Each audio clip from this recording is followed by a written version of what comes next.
She stood on that auction block with her babies clinging to her skirts, watching strange men bid on her children like they were livestock. The auctioneer's gavel was about to fall, about to rip her 7-year-old son from her arms forever, when a dusty cowboy pushed through the crowd and spoke 5 words that would change everything. "I'll take all 4 of you." This is the story of Marina Doyle, a mother who lost everything, and the man who gave her a reason to believe again. Stay with me until the end and comment what city you're watching from. I want to see how far this story travels. The August sun beat down on the town square of Lawrence, Kansas territory with the kind of merciless heat that made even the stones seem to sweat. Marina Doyle stood on the wooden auction block, her hands trembling as she tried to smooth down Clara's wild auburn curls one more time. The little girl, only 5 years old, pressed her face into her mother's worn calico skirt, her small body shaking with silent sobs she was trying so hard to be brave about. "Mama," Clara whispered, her voice barely audible above the growing murmur of the crowd. "I'm scared." Marina's heart cracked a little more, though she hadn't thought there were any pieces left to break. She crouched down, ignoring the auctioneer's impatient cough behind her, and cupped her daughter's tear-stained face in both hands. "I know, sweet girl, I know." Marina's voice caught, but she forced herself to keep going. "But you remember what I told you? No matter what happens today, no matter where any of us go, we carry each other right here." She pressed her palm gently against Clara's chest, right over her heart. "You feel that beating? That's where Mama lives. That's where Elias and Jonah live. Nobody can take that away." It was a beautiful lie, and they both knew it. 7-year-old Elias stood beside them, his jaw set in a way that made him look far older than his years. His father's eyes stared out from his young face, those same green eyes that Marina had fallen in love with 9 years ago, before the cholera took James, before the debt swallowed everything they'd built, before their whole world came crashing down around them like a house made of cards. "I won't let them take Clara and Jonah, Mama," Elias said fiercely, his small fists clenched at his sides. "I won't." Marina pulled him close, breathing in the little boy's smell of him, sweat and prairie grass and the lye soap she'd scrubbed him with that morning, wanting him to be clean for whatever came next. "Oh, my brave boy, my sweet, brave boy." 3-year-old Jonah didn't understand what was happening. He sat on the edge of the platform, his chubby legs dangling over the side, playing with a wooden horse that his father had carved before the fever took him. The paint was worn off in places where Jonah had clutched it through long nights, but the little boy still galloped it through the air, making soft neighing sounds and living in a world where auction blocks and debt collectors didn't exist. "All right, folks, settle down now." The auctioneer, a florid man named Simmons with whiskey on his breath and greed in his eyes, stepped forward and rapped his gavel against the podium. "We've got ourselves a fine offering here today." Woman, age 26, good health, knows her way around a kitchen and a laundry. 3 children, 2 boys and a girl. Marina closed her eyes. Not children, not offerings, not lots to be divided and dispersed, but that's what they were now. The law saw them as property, as assets to be liquidated to pay off the debts James had left behind. Debts she hadn't even known about until the creditors came calling 2 months after she'd buried her husband. The crowd pressed closer. Maybe 40 or 50 people packed into the square. Some were genuinely looking for household help or field workers. Others had come for the spectacle, for the entertainment of watching someone else's tragedy unfold on a hot summer afternoon. Marina recognized some faces from town. Mrs. Patterson, who used to buy eggs from her. The Johnsons, who'd shared their church pew. Now they all stared up at her with expressions ranging from pity to calculation to something that made her skin crawl. "Now we're going to start with the woman," Simmons announced, consulting his notes. "Marina Doyle, widowed. The estate's creditors have authorized me to sell her contract of indenture for a period of 7 years to satisfy outstanding debts in the amount of—" "What about the children?" a voice called out from the crowd. Marina's eyes snapped open, searching for the speaker. It was a man in a brown suit, prosperous looking, with cold eyes. "Are they included?" Simmons shook his head. "Children will be sold separately after the mother. Now, if we could proceed—" "No!" The word tore from Marina's throat before she could stop it. She lurched forward, putting herself between the auctioneer and her children. No, you can't. You can't separate us. Please, I'm begging you. Mrs. Doyle, we've been through this. Simmons' voice carried a warning edge. The law is clear. The debts exceed. I don't care about the law. Marina's voice rose, high and desperate. Several people in the crowd shifted uncomfortably. They're babies. They're babies. Elias is 7 years old. Clara still has nightmares. Jonah... Her voice broke. Jonah doesn't even remember his father. I'm all they have. Please, please don't do this. The sheriff, a heavy-set man named Garrett, stepped onto the platform. His hand rested on the pistol at his belt, not threatening exactly, but making his presence known. Ma'am, you need to compose yourself. This is difficult. I know, but the law. Damn the law! Marina's eyes blazed. She knew she was making it worse, knew she should stay quiet and submissive and hope for mercy. But the thought of watching her children dragged away to separate fates, she couldn't breathe. She actually couldn't breathe. Her chest felt like it was being crushed by an invisible hand. Elias grabbed her skirt.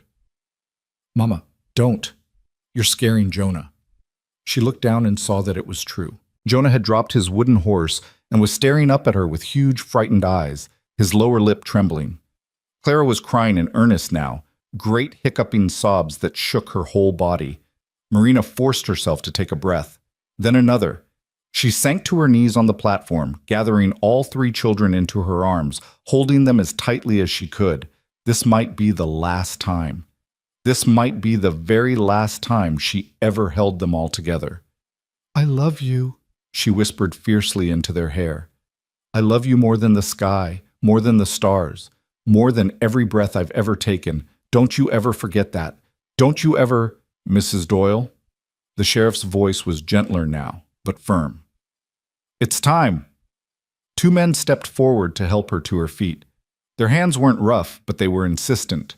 Marina stood on shaking legs, still trying to keep herself between her children and whatever came next. Let's start the bidding at $50, Simmons called out, his gavel raised. $50 for 7 years of contracted service? Do I hear 50? $50. A woman near the front raised her hand. Marina recognized her, Mrs. Thornhill, who ran a boarding house on the edge of town. A decent woman, by all accounts. Marina felt a small flutter of hope. If she could be close to town, maybe she could find a way to... 60! Another voice, male this time. 75! 80! The bids came faster, and Marina watched in a daze as her worth was calculated in dollars and cents. 85. 90. 100. The numbers climbed, and with each one, she felt more like an animal at a cattle auction, being assessed for her working capacity and years of useful service. $125! Mrs. Thornhill's voice rang out clear and determined. $150! The man in the brown suit again. Something about him made Marina's stomach turn. She'd seen men look at horses that way, evaluating, possessive, already imagining ownership. Going once at $150, Simmons intoned. Going twice? Wait! Elias's voice, high and clear, cut through the proceedings. The 7-year-old had stepped forward, standing at the very edge of the platform. His face was pale, but resolute. You can't just sell our mama. What about us? What's going to happen to us? A murmur ran through the crowd. Some people looked uncomfortable. Others shook their heads at the interruption. Son, you need to step back, Sheriff Garrett said, not unkindly. This is adult business. I'm not your son, Elias said, his voice trembling but defiant. And it's my business if you're taking my mama away. Who's going to take care of us? Who's going to... The children will be placed appropriately, Simmons said with forced patience. Now, if we could... You're going to sell us too, aren't you? Elias's eyes were bright with unshed tears, but his chin was up. Just like you're selling Mama. You're going to sell us to different people. You're going to split us up. The silence that followed was deafening. Even Simmons seemed at a loss for words. Finally, he cleared his throat. The children will be, The creditors have authorized separate sales to maximize the return on... No! Elias lunged forward, but Marina caught him. She pulled him back against her, her arms locked around his chest as he struggled. No, you can't. We're a family. We're supposed to stay together. Mama! Clara was screaming now. reaching for her mother as one of the sheriff's deputies moved to separate them. "Mama, don't let them take me, please!" Jonah, finally understanding that something terrible was happening, began to wail, a high, keening sound of pure terror that cut through Marina like a knife. The crowd was getting restless now. Some people were calling for the sheriff to restore order. Others were shouting questions about the children. The whole thing was descending into chaos, and Marina stood in the center of it, feeling like she was drowning while everyone watched. "Enough!" Simmons banged his gavel repeatedly. "Sheriff, please remove the children from the platform so we can proceed." "No!" Marina screamed. She wrapped her arms around all three children, trying to shield them with her body. "No, please, just give me a minute. Just one more minute." "Ma'am, you're only making this harder." The sheriff reached for Elias, and Marina's hand shot out, grabbing the boy's arm. "Don't touch him! Don't you dare! Mrs. Doyle, I'll work double, triple. Please, there has to be another way. Whoever buys my contract, I'll work twice as hard. The creditors want cash, not promises," Simmons said coldly. "Now, can we please?" "I'll take the boy," the man in the brown suit called out. He'd moved closer to the platform, and now Marina could see his face clearly. There was something hungry in his expression that made her blood run cold. "Strong-looking lad. I could use help on my farm. How much for him?" "No," Marina whispered. "No, please." "We'll auction the children separately after the mother's contract is settled," Simmons said. "Now, we had a bid of $150. Do I hear $175? Mrs. Thornhill again, her face tight with sympathy but also calculation. She was running a business, after all. $200! Marina's vision was blurring. She couldn't tell if it was from tears or from the suffocating panic that was making it hard to draw breath. She pressed her face into Elias's hair, trying to memorize the feel of him, the smell of him, knowing that in a few minutes, $250! The man in the brown suit was looking directly at her now, and Marina wanted to be sick. "Going once at $250, Simmons said. Going twice. Wait!" A new voice, deep and rough, cut through the noise. "I got a question before you finish this." The crowd parted, and a man pushed his way through to the front.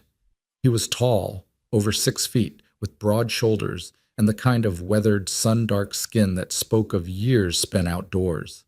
His clothes were dusty from travel, worn canvas pants, scuffed leather boots, a faded blue shirt rolled up to reveal corded forearms. A wide-brimmed hat was pulled low over his eyes, shadowing his face, but Marina could see a strong jaw covered in several days' worth of dark stubble. He moved with the easy, rolling gait of someone who spent more time in a saddle than on his feet. And as he came closer, Marina noticed his hands, scarred and calloused, the hands of a working man. A gun belt hung at his hip, the holster well-worn but the weapon clean and cared for. "And you are?" Simmons asked, irritation clear in his voice. The stranger stopped at the edge of the platform, tilting his head back to look up at them.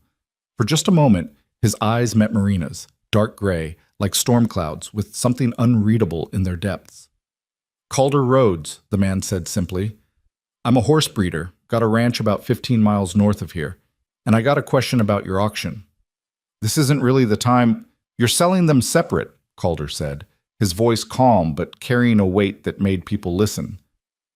"The mother and the children, that right?" Simmons sighed. "Yes, that's correct. The estate's creditors require—" "How much?" The auctioneer blinked. "I'm sorry?" "How much?"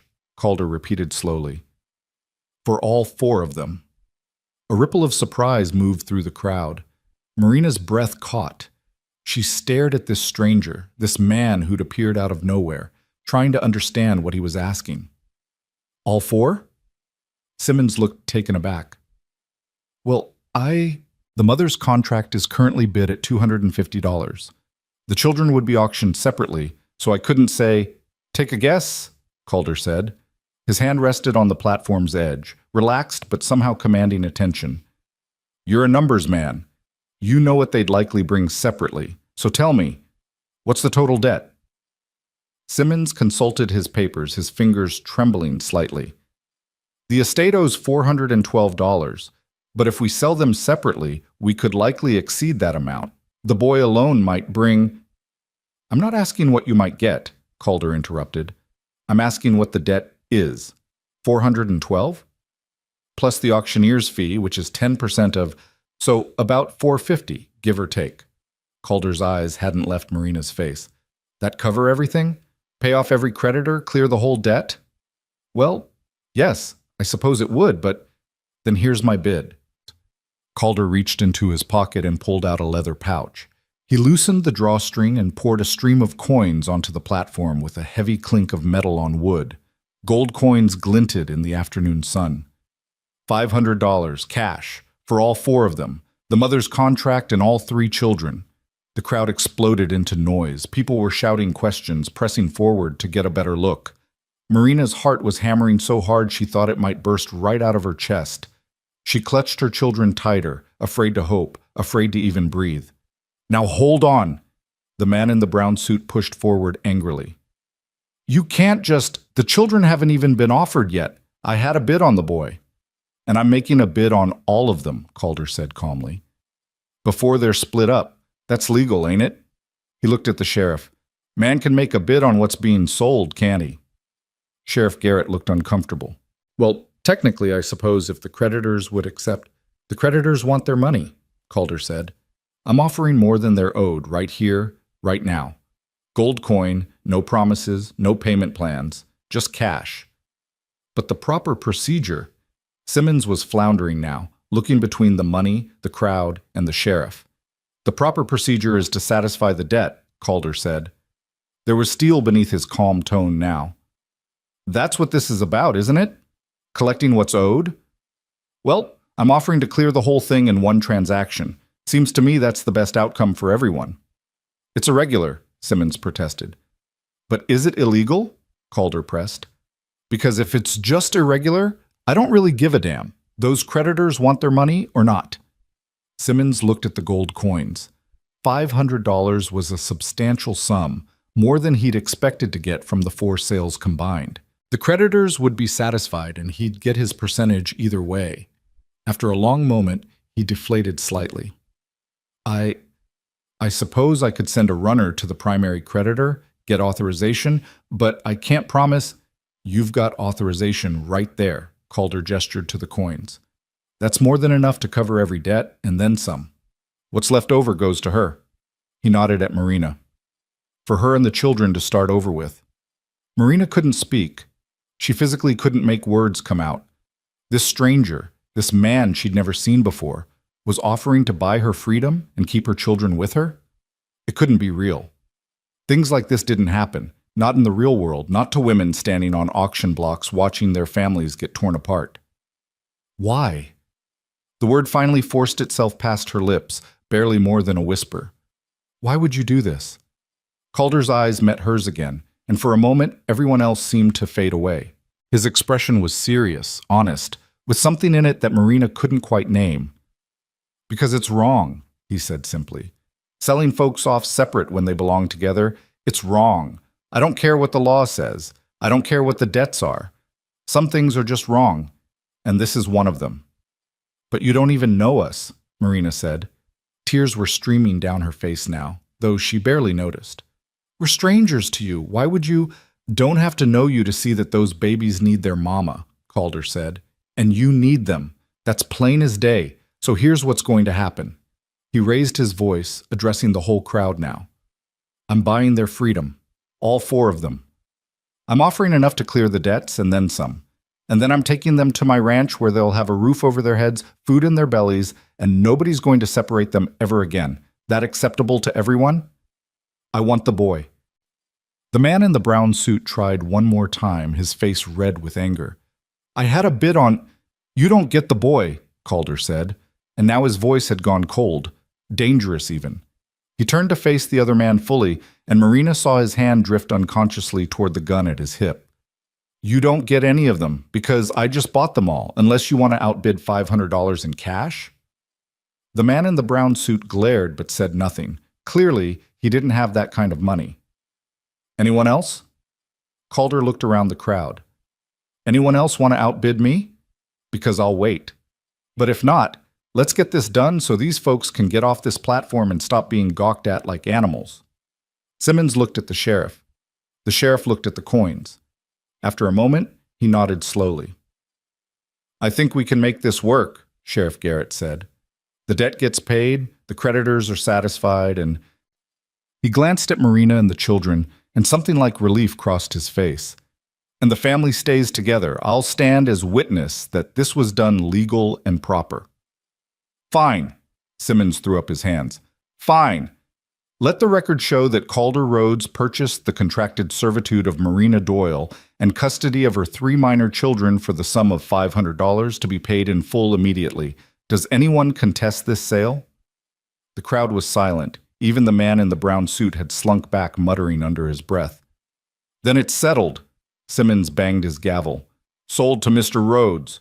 The words echoed in Marina's ears. Sold, but not separated, not torn apart and scattered to different corners of Kansas territory. Together. They were staying together. Her knees buckled, and she would have fallen if not for the sheriff's quick hand on her elbow, steadying her. Elias was crying now, great shuddering sobs of relief. Clara had buried her face in her mother's skirt, her whole body shaking. Even little Jonah seemed to sense that something important had happened, clinging to Marina's leg with both arms. Calder climbed up onto the platform, and suddenly he was right there in front of her, even taller up close. He smelled like leather and horse and open prairie. His expression was unreadable as he studied her and the children. "You all right?" he asked quietly. Marina tried to answer, but nothing came out. She tried again. I don't understand why." "Don't have to understand it," Calder said. "Just have to accept it. Can you do that?" She nodded, still not quite believing this was real. Calder crouched down, bringing himself to eye level with Elias. The boy looked back at him warily, his face streaked with tears, but his jaw still set in that stubborn line. "What's your name, son?" "Elias," the boy said. "Elias Doyle. And I'm not your son." "Fair enough," Calder said, not taking offense. "You got any brothers or sisters besides these two?" "Just Clara and Jonah." Elias moved protectively closer to his younger siblings. "And our mama. We stay together." "That's right," Calder agreed. "You stay together. That's the whole point of this. I'm not splitting you up. Your mama's coming with us. Your sister and brother too. All 4 of you together. Understand?" Elias studied him suspiciously. "Why? What do you want from us?" It was a disturbingly adult question from a 7-year-old, and it made Calder's expression tighten for just a moment. "Fair question," he said after a pause. "Here's the truth. I got a ranch about 3 hours' ride from here. It's a decent spread. I breed horses, raise a few cattle. I do all right. But it's a lot of work for one man, and my housekeeper died this past spring. Place is falling apart without someone to manage the house and the garden and the cooking. Your mama's going to work for me, not as property, but for wages. Fair wages. And you kids will have a home, food, and a safe place to grow up. That's what I want. Help running my ranch, and in return you get security. Sound fair?" Elias looked at his mother, uncertainty in his eyes. Marina was still trying to process everything, trying to find the catch, the hidden trap in this stranger's offer. But there was something in Calder Rhodes's face, a straightforward honesty that was hard to fake. "What about after 7 years?" Marina finally found her voice, hoarse but steady. "The contract, after 7 years you're free to go wherever you please," Calder said, standing back up to face her. "Or stay if you want. That'll be your choice. But either way, your wages will be your own. I'll pay you what I'd pay any worker, $2 a week plus room and board for you and the children. And before you say that's too much, that's what the work's worth. I won't have you thinking you owe me something beyond honest labor." $2 a week. Marina's mind reeled. That was generous. More than generous. Most housekeepers made half that, if they were lucky. Over 7 years, even saving just half of it, she could... "Why are you being so kind to us?" The question came out as barely more than a whisper. People aren't kind without wanting something in return. Calder was quiet for a long moment. When he finally spoke, his voice was low enough that only she could hear. "My mother was sold on a block like this when I was about your boy's age," he said. Rich man bought her contract, took her to his plantation in Missouri. I never saw her again. Spent most of my childhood wondering where she ended up, if she was all right, if she even remembered me. He cleared his throat, his eyes distant. So when I saw you up here with those babies clinging to you, and I heard them talking about splitting you all up, well, I got enough money to make sure that doesn't happen. Seemed like the right thing to do. Marina felt something crack open in her chest. Some frozen, terrified part of her that had been locked tight since James died and the creditors came calling. She looked at this stranger, this rough-edged cowboy who'd just paid $500 to save a family he didn't know, and she saw something genuine in his face. Something good. "Thank you," she whispered. "I don't know how to... I can never repay..." "Don't want repayment," Calder said firmly. "I want you to work hard, raise your children right, and build a life for yourself. That's payment enough. Now," he gestured toward the waiting wagon. "My rig's over there. We should probably get moving before anyone changes their mind about this arrangement." The sheriff and Simmons were completing the paperwork, transferring the official documents of Marina's indenture contract to Calder's name. Marina watched in a daze as money changed hands, as signatures were applied to official-looking papers, as her life and the lives of her children were legally transferred from one man to another. But this felt different. This felt like salvation instead of damnation. Calder helped them down from the platform, his hand steady under Marina's elbow as her shaking legs nearly gave out. The crowd was dispersing now, the show over, though people still stared as the strange cowboy loaded a widow and 3 children into his wagon. The wagon itself was well maintained, the wood weathered but sound, the horses, a matched pair of chestnuts, looking healthy and strong.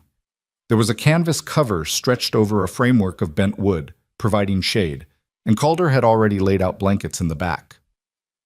"There's water in that canteen," he said, pointing to a leather-covered bottle hanging from a nail. "And I packed some food for the journey. It's about 3 hours to the ranch, maybe a bit more with the little ones. Make yourselves as comfortable as you can." Marina lifted Jonah into the wagon, then Clara. Elias climbed up on his own, still watching Calder with wary eyes. Marina was about to pull herself up when Calder appeared at her side. "Let me help you, ma'am." His hand was warm and solid as he steadied her, and Marina found herself looking directly into his face for the first time. He was younger than she'd first thought, maybe 30, 32 at most. His face was all strong lines and weathered skin, with crow's feet at the corners of his eyes from squinting into the sun. There was a scar cutting through his left eyebrow, and another along his jaw. But his eyes, those storm-gray eyes, were kind. "Thank you," Marina said again, because she didn't know what else to say. Calder just nodded and moved to the front of the wagon, climbing up onto the driver's seat with easy grace. He took up the reins, clicked his tongue to the horses, and just like that, they were moving. Marina settled back against the blankets, pulling all 3 children close to her. Jonah immediately curled into her lap, exhausted from all the crying. Clara pressed against her side, her small hand clutched tight in Marina's skirt. Elias sat on her other side, still tense, still watching everything with those 2 old eyes. As the wagon rolled out of Lawrence, leaving behind the auction block and the crowd and the life Marina had known, she watched the town disappear behind them. Part of her couldn't believe this was real. Part of her kept waiting to wake up, to find herself still standing on that platform with strange men bidding on her children. But the wagon was solid beneath her. The children were warm in her arms. And Calder Rhodes, the stranger who'd become their unexpected savior, drove them steadily northward, toward a ranch she'd never seen, toward a future she couldn't imagine. "Mama." Elias's voice was small. "Are we really going to be okay?" Marina looked down at her eldest son, at the fear and hope warring in his young face, and she made a decision. She would choose to believe, she would choose to trust, because what other choice did she have? "Yes, baby," she said softly, pressing a kiss to his forehead. "Yes, I think we are." The prairie stretched out before them, endless and golden in the late afternoon sun, and for the first time in months, Marina Doyle allowed herself to hope that maybe, just maybe, they'd found someone who would keep them safe. The wagon rolled on, carrying them toward whatever came next. The sun was sinking toward the horizon, painting the Kansas prairie in shades of amber and gold. When Calder finally turned the wagon off the main trail onto a narrow dirt road, Marina had been watching the landscape change for the past hour, the flat grasslands gradually giving way to gentle rolling hills, clusters of cottonwood trees marking the presence of water, and in the distance, the dark line of what might be a river or creek. Jonah had fallen asleep in her lap, his thumb stuck firmly in his mouth despite her attempts over the years to break him of the habit. Clara dozed fitfully against her side, occasionally jerking awake with a small cry before Marina could soothe her back to sleep. Only Elias remained vigilant, sitting upright and watching everything with those sharp green eyes that missed nothing. "Is that it?" Elias asked suddenly, pointing ahead. Marina followed his gaze and felt her breath catch. Nestled in a shallow valley between two hills surrounded by a split-rail fence that seemed to go on forever, was a sprawling ranch. The main house was a sturdy two-story structure built from weathered timber, with a wide porch wrapping around the front and side. Smoke curled lazily from the chimney. Behind the house, she could see a large barn, several outbuildings, and what looked like a series of corrals where horses moved like dark shadows in the fading light. "That's home," Calder called back over his shoulder. "Rhodes Ranch. Been in my family for about 15 years now. My father homesteaded it, and when he passed, it came to me." The wagon rattled down the road, and as they drew closer, Marina could see more details. The house needed paint, she noticed, and several of the porch boards looked like they might be loose. The garden that stretched along the south side of the house was overgrown, more weeds than vegetables, though she could see the remnants of what had once been carefully tended rows, laundry hung on a line, and Marina's practiced eye noted that the shirts and pants had been hung haphazardly, without attention to proper spacing or arrangement. A place that needed a woman's touch, she thought. A place that had been missing one. As they pulled into the yard, a man emerged from the barn, older than Calder, maybe 50, with gray hair and a weathered face that spoke of decades spent outdoors. He raised a hand in greeting and walked over to meet the wagon. "Calder," the man said, his eyes moving from the driver to the wagon's cargo with undisguised curiosity. "Wasn't expecting you back until tomorrow."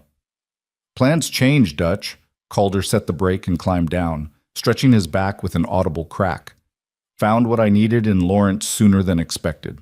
Dutch's eyes settled on Marina and the children, and his expression shifted from curiosity to understanding. "I see. Well then," he stepped forward, offering Marina a calloused hand. "Name's Dutch Keller. I'm the ranch foreman here. Been working with Calder since his father's time." Marina carefully shifted Jonah's sleeping weight and took the offered hand. "Marina Doyle, and these are my children, Elias, Clara, and Jonah." "Ma'am." Dutch nodded respectfully. "Kids, welcome to Rhodes Ranch." Calder was already moving around to the back of the wagon, reaching up to help Marina down. His hands were strong and sure as they circled her waist, lifting her and Jonah down as if they weighed nothing at all. Marina felt her face flush at the contact, suddenly very aware that she hadn't been touched by a man, even in such an innocent way, since James died. "Clara, honey, wake up," Marina said softly, gently shaking her daughter's shoulder. "We're here." Clara stirred, her eyes opening slowly, confusion written across her small face. "Mama? Where?" Then memory returned and her expression crumpled. "I thought it was a dream. I thought we were still home and Papa was—" "Shh, sweet girl, I know." Marina gathered her close, meeting Calder's eyes over her daughter's head. He looked away quickly, busying himself with helping Elias down from the wagon. "The cabin's all ready," Dutch said to Calder, keeping his voice low but not low enough that Marina couldn't hear. "Fixed the window like you asked, and I had one of the boys bring over a bed frame from the bunkhouse. Ain't fancy, but it's sound." "That'll do fine." Calder turned to Marina. "Mrs. Doyle, I know you're all tired from the journey, but let me show you where you'll be staying. It's just over here." He led them across the yard toward a small structure that sat about 50 yards from the main house. It was a simple one-room cabin built from the same weathered timber as the main house, with a single window and a narrow porch. Someone, Dutch, Marina assumed, had swept the porch clean, and there was a rocking chair positioned beside the door. Calder pushed the door open and stepped aside to let Marina enter first. She walked in, still carrying Jonah, with Clara and Elias pressed close behind her. The cabin was small but clean. A cast-iron stove sat in one corner, its chimney pipe extending up through the roof. Against the far wall was a large bed frame with a straw tick mattress that looked new, or at least freshly stuffed. There was a table with 4 mismatched chairs, a trunk at the foot of the bed, and several hooks on the wall for hanging clothes. A lantern hung from a beam, and someone had left a stack of firewood beside the stove. It was simple, basic. And to Marina, who had spent the last 2 months sleeping in a single room at the boarding house, sharing a bed with all 3 children and living out of a single carpet bag, it looked like a palace. "I know it's not much," Calder said from the doorway. He sounded almost apologetic. "But it's weather-tight and warm. There's more blankets in the trunk, and Dutch stocked the shelves with basic supplies. Coffee, flour, beans, some salt pork. Enough to get you through the next few days until you get settled." Marina set Jonah down on the bed, where he immediately curled into a ball without fully waking. She turned to face Calder, and for a moment she couldn't find words. This stranger had given them more than shelter. He'd given them dignity. "It's perfect," she finally managed. "Mr. Rhodes, I don't know how to thank you. Already told you, don't need thanks." He shifted his weight, clearly uncomfortable with her gratitude. "Just need you to be comfortable and ready to work come morning. The main house is in rough shape. Been trying to manage it myself since Mrs. Henderson passed, but I'm not much good at domestic matters. I can birth a colt and break a stallion, but I can't seem to keep a house from falling into chaos." Despite everything, Marina felt a small smile tug at her lips. "I think I can help with that." "Good." Calder moved toward the door, then paused. "One more thing. I need you to understand something, Mrs. Doyle. You're here as an employee, not as property. You've got your own space, your own door with a lock on it. You and the children are free to move about the ranch as you please. I'll expect a full day's work. And in return, you'll get fair wages, room and board, and respect. Anyone on this ranch treats you with anything less than respect. You come tell me directly. Understood?" Marina nodded, her throat tight with emotions she didn't quite know how to name. "Breakfast is at dawn," Calder continued. "Dutch and the ranch hands eat in the bunkhouse, but I take my meals in the main house. I'll expect you to cook for me and manage the household. Cleaning, laundry, mending, that sort of thing. The children can help as they're able, but I won't have them worked like field hands. They're children, and they should have time to be children. Clear?" "Yes, sir." "Don't call me sir," Calder said, a note of discomfort in his voice. "Makes me feel like my father. Just Calder is fine. Or Mr. Rhodes, if you're more comfortable with that." "Mr. Rhodes," Marina said softly. He nodded once and stepped out onto the porch. "There's a pump just behind the cabin for water, and the privy is about 20 yards that way." He pointed into the gathering darkness. "I'll let you get settled. If you need anything before morning, the main house is right there. Don't hesitate." Then he was gone, his footsteps fading as he crossed the yard back toward the main house.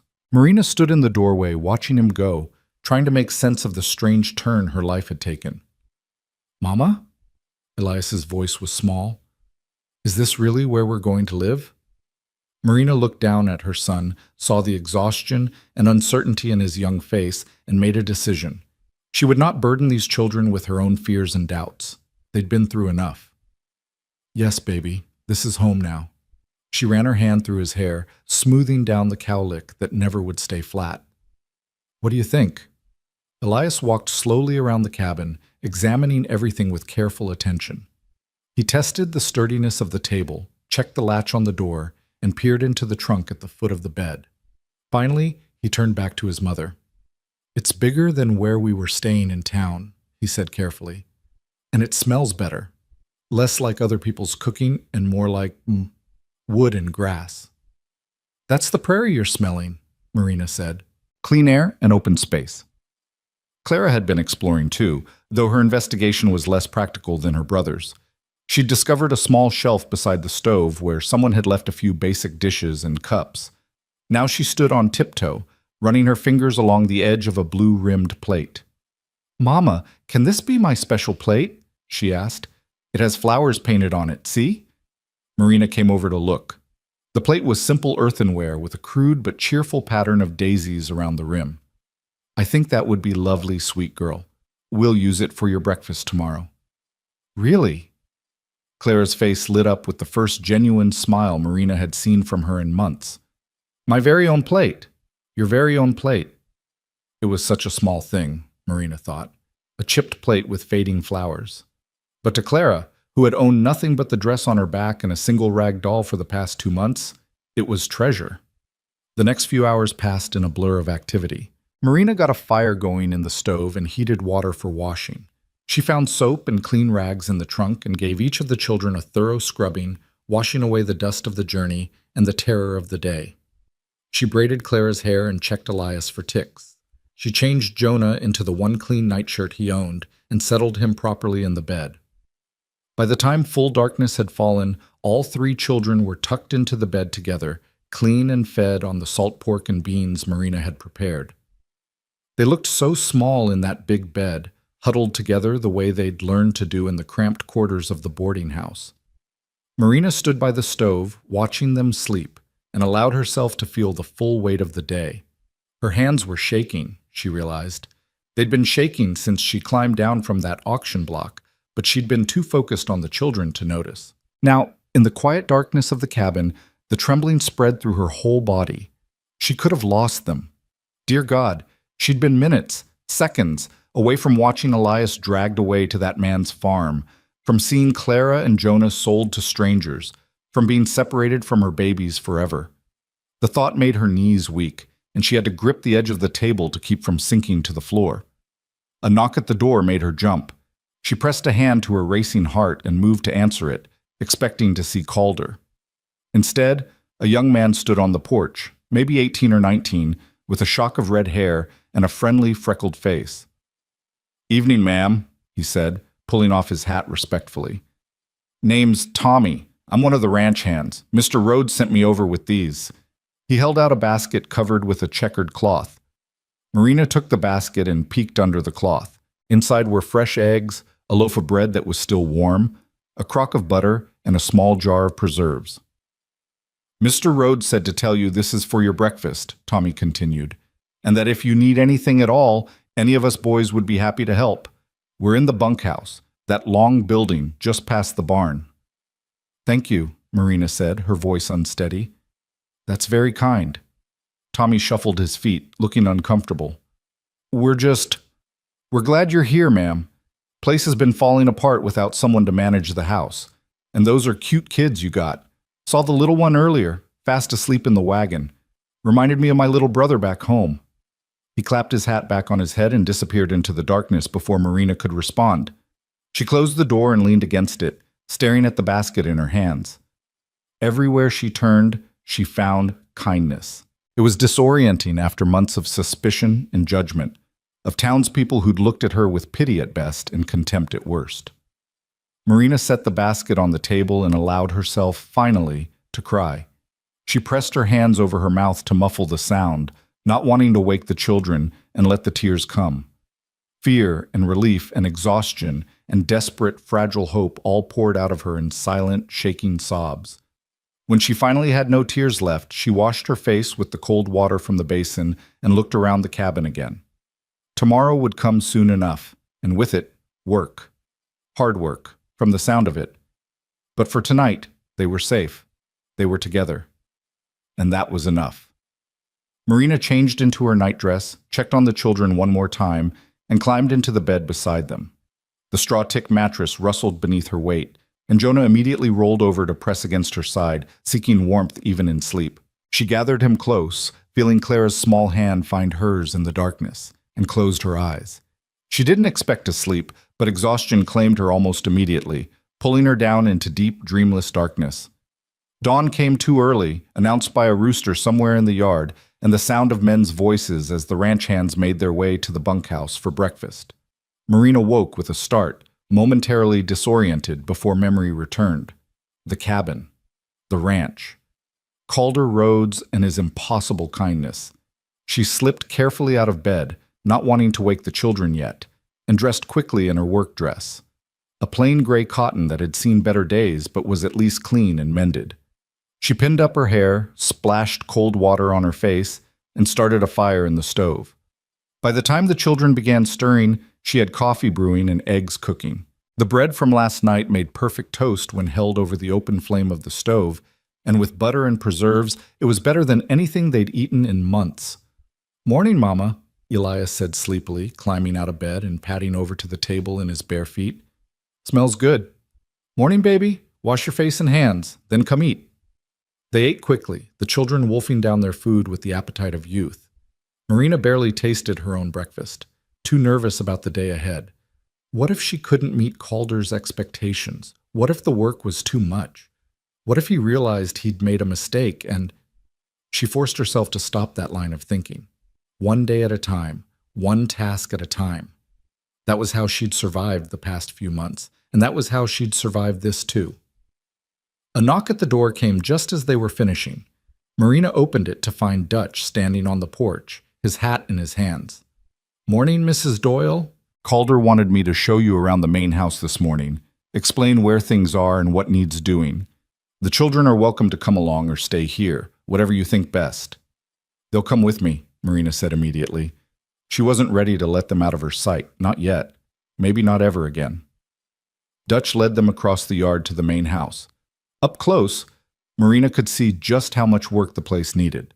The porch boards creaked alarmingly under their feet, and the door stuck in its frame when Dutch pushed it open. Inside was chaos. The front room, which seemed to serve as both parlor and dining area, was cluttered with papers, tools, pieces of tack, and various items that clearly had no business being in a living space. Dust covered every surface. The windows were so dirty that the morning light came through in murky streams. "Like I said," Dutch's voice was apologetic, "we've let things go. Mrs. Henderson kept this place spotless, but after she passed, well, none of us know much about housekeeping. We tried, but I can see that," Marina said, surveying the disaster. Then she rolled up her sleeves. "All right, first things first. Clara, honey, can you take Jonah outside to play? Stay where I can see you from the window. Elias, you're with me. We're going to need every hand for this." Over the next several hours, Marina threw herself into the work with a determination that bordered on ferocity. She needed this, needed the physical labor, the tangible results, the sense of purpose. Elias helped her carry load after load of items that didn't belong in the house out to the porch, where Dutch sorted them and carried them to their proper places. Clara swept while Jonah played with his wooden horse in a patch of sunlight on the porch. Marina scrubbed floors, washed windows, beat rugs, and organized shelves. The kitchen was the worst. Layers of grease coated the stove, and the pantry was a disorganized mess of supplies that had been shoved onto shelves with no thought to order or efficiency. But Marina had grown up helping her mother run a household, and she knew how to bring order from chaos. She was on her hands and knees scrubbing the kitchen floor when she heard boots on the porch. She looked up to find Calder standing in the doorway, staring at the transformation with an expression of stunned disbelief. "Mrs. Doyle," he said slowly, "have you been working since dawn?" Marina sat back on her heels, wiping her forehead with the back of her hand. "Yes, sir, Mr. Rhodes. I wanted to make a start on things." "A start?" Calder walked through the front room, his eyes taking in the clean windows, the dust-free surfaces, the organized space. "This is more than a start. This is a miracle." "It's just cleaning, Mr. Rhodes. Nothing miraculous about soap and water and elbow grease." But Calder was shaking his head. "You don't understand. This place, it's been 6 months since Mrs. Henderson died. 6 months of me and Dutch trying and failing to keep it livable. And in one morning, you've..." He trailed off, running a hand through his hair. "I knew I needed help, but I didn't realize how much until just now." Marina felt her face flush with pleasure at the praise.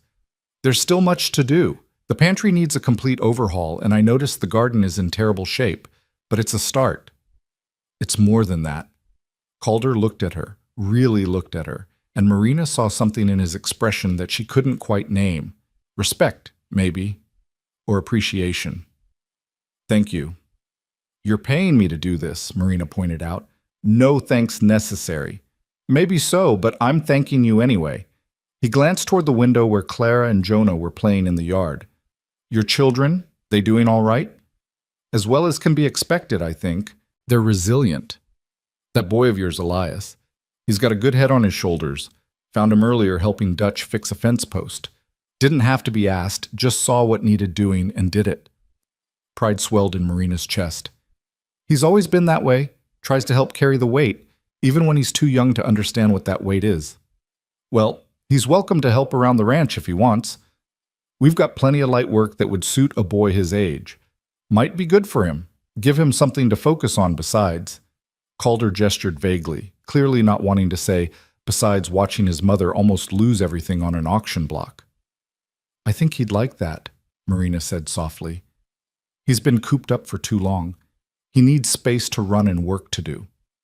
They stood there for a moment, an oddly comfortable silence stretching between them. Then Calder cleared his throat and stepped back. Right. Well, I'll let you get back to it. I need to check on the horses in the south pasture, but I'll be back for dinner around noon. Nothing fancy, just whatever you can put together. I'll manage, Marina assured him. After he left, she returned to her work, but her mind kept drifting back to the conversation. There was something about Calder Rhodes that she couldn't quite figure out. He was gruff and plain-spoken, uncomfortable with emotion or gratitude. But beneath that rough exterior was a deep well of kindness. The way he looked at her children, not as burdens or obligations, but as human beings worthy of care and consideration, that meant more to Marina than any amount of money could. By noon, she had dinner ready, a simple meal of fried salt pork, beans, and cornbread made from the supplies in the pantry. It wasn't fancy, but it was hot and filling, and when Calder came in from the pasture and sat down at the now clean table, he ate with the enthusiasm of a man who'd been living on his own poorly cooked meals for too long. Best meal I've had in months, he said, reaching for a second piece of cornbread. Maybe years. Marina, eating her own dinner while standing near the stove and keeping an eye on the children at the smaller table she'd set up for them, felt warmth spread through her chest. It's just simple food, Mr. Rhodes. Sometimes simple is exactly what's needed. He glanced at the children. They eating enough? Marina looked over at Elias, Clara, and Jonah, all three of them focused intently on their plates. More than enough? This is more food than they've seen in a while. Calder's jaw tightened. Well, there's plenty more where that came from. This ranch runs lean sometimes, but we never go hungry. Make sure they know that. They can eat their fill at every meal. Over the next few days, a routine began to establish itself. Marina would wake before dawn, get the children dressed and fed, then head to the main house to prepare Calder's breakfast. After he headed out to work the ranch, she'd spend the morning cleaning, organizing, and slowly bringing order to the chaos. The children would play nearby, or Elias would disappear with Dutch to help with light chores around the property. Clara discovered the abandoned garden and declared it her special project. With Marina's permission and some basic instruction, she began the work of clearing out the weeds and identifying which plants could be saved. Jonah followed her around like a small shadow, alternately helping and hindering her efforts. Marina found herself falling into the rhythm of ranch life more easily than she'd expected. There was something deeply satisfying about the work. The way a dirty floor became clean under her hands, the way an organized pantry made cooking easier, the way fresh bread filled the house with warmth and comfort. It was honest work, and she was good at it. Calder, for his part, was a considerate employer. He never demanded more than was reasonable, always thanked her for the meals she prepared, and made a point of asking after the children every evening. He was a man of few words, but the words he did speak were genuine. It was on the fourth day that something shifted. Marina was in the kitchen preparing dinner when she heard a commotion from outside, raised voices and what sounded like Elias shouting. She dropped the spoon she'd been holding and ran for the door, her heart in her throat. In the yard, she found Elias backed up against the barn wall, his face streaked with tears of fury, while one of the ranch hands, a man she'd seen around but hadn't been introduced to, loomed over him. The man was big, well over 6 feet and heavy with muscle, and he looked angry. "What's going on here?" Marina demanded, moving toward her son. "Your boy," the ranch hand said, his voice rough with irritation. "Just cost me a week's wages." "I didn't mean to," Elias's voice cracked. "I was just trying to help." "Elias, what happened?" Marina reached her son and put herself between him and the angry man. I was helping with the horses," Elias stammered, "and Mr. Pike asked me to hold the gate while he moved the stallion to the other corral. But the horse got spooked, and he ran past me, and now he's loose, and that stallion's worth more than you'll make in 5 years, boy, Pike snarled. If he gets hurt or runs off the property, it comes out of my pay. Do you understand that? Back off. The command came from behind them, and Marina turned to see Calder striding across the yard, his expression thunderous. Pike, step away from the boy. Now. Pike hesitated, then moved back, but his face was still twisted with anger. Calder, that boy of hers let Red Devil loose. If we lose that horse, we're not going to lose the horse, Calder said calmly. Tommy and Dutch are already tracking him. He won't have gone far, probably just down to the creek. And even if we do lose him, that's not the boy's fault. You shouldn't have put a 7-year-old in charge of holding a gate for an unbroken stallion in the first place. What were you thinking? I was thinking I needed an extra hand, and he was offering. He's a child, Pike, a child trying to be helpful. If that horse gets loose, that's on you for poor judgment, not on him. Calder's voice had gone cold. Now get out to the south pasture and help find Red Devil. And Pike, if I ever see you looming over one of these children again, you'll be looking for work elsewhere. Are we clear? Pike glared but nodded once before stalking off toward the pasture. Marina felt Elias trembling against her side and pulled him close. I'm sorry, Elias whispered. I'm so sorry, Mama. I was just trying to help. I thought, shh, baby, it's all right. She looked up at Calder. Mr. Rhodes, I apologize. I should have. You have nothing to apologize for, Calder said firmly. He crouched down to Elias's level. Son, you listening to me? Elias nodded miserably. You made a mistake, that's all. Everyone makes mistakes, especially when they're learning. The important thing is that you were trying to help, and that tells me you've got character. But from now on, before you take on any task with the animals, you check with me or Dutch first. Some of these horses are dangerous, even for experienced hands. Understood? Yes, sir, Elias said quietly. Good. Calder stood back up, and Marina saw something in his face soften as he looked at her son. Why don't you come with me?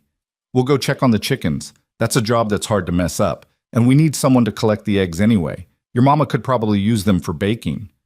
Elias looked up at Marina, asking silent permission. She nodded, and the boy moved cautiously to Calder's side. Together, they walked toward the chicken coop, Calder's hand resting briefly on Elias's shoulder in a gesture of reassurance. Marina stood in the yard, watching them go, and felt something shift in her chest.